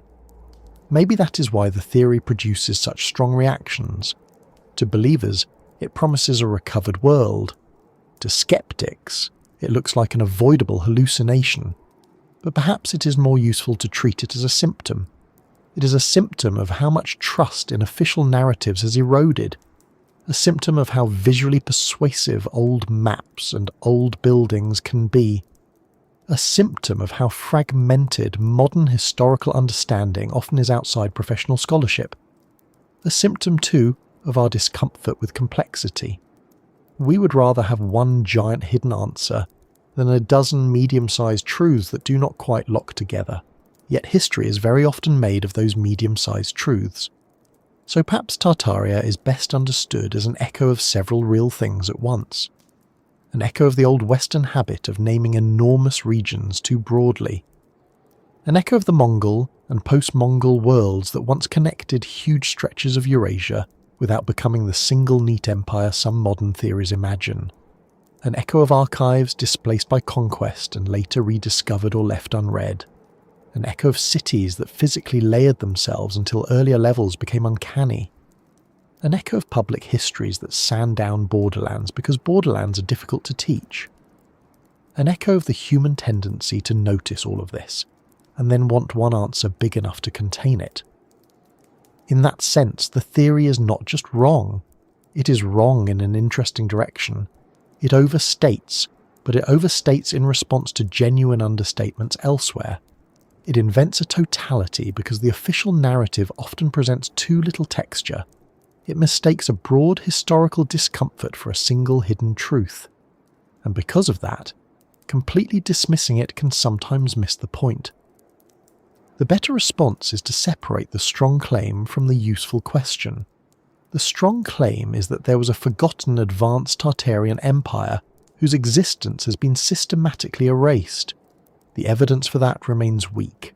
The useful question is why so many old labels, buildings, urban layers and archival fragments make the modern story of the past feel thinner than it ought to. That question is worth keeping. It may even be the more important one, because it reaches beyond Tartaria. The same habit of simplification appears everywhere. Borderlands become margins, composite societies become national prehistories, Imperial archives become national archives. Regional categories are either narrowed or expanded depending on administrative need. Architecture is detached from the labour systems and exchange networks that made it possible. City surfaces are treated as stable when they are anything but. Then later viewers, hungry for continuity, begin inventing large narratives to restore what summary history omitted. Tartaria is one example of that process, but certainly not the only one, and so perhaps the final answer is not especially theatrical. Tartaria was not, on the strongest available evidence, a forgotten global empire buried under official history. But neither is it merely a silly fiction with nothing behind it. It is a distortion built around real historical residues. It is a mirage created by genuine atmospheric conditions. It is what happens when broad cartographic language, fragmentary archives, repeated architecture, layered cities, and flattened narratives are all viewed together by minds that crave coherence. The illusion is real, but so is the terrain that produces it. That may be enough, really. Enough to remind us that old maps should be read carefully, not worshipped. Enough to remind us that buildings deserve investigation before they are turned into symbols. Enough to remind us that archives survive unevenly, and that official history is often more polished than complete.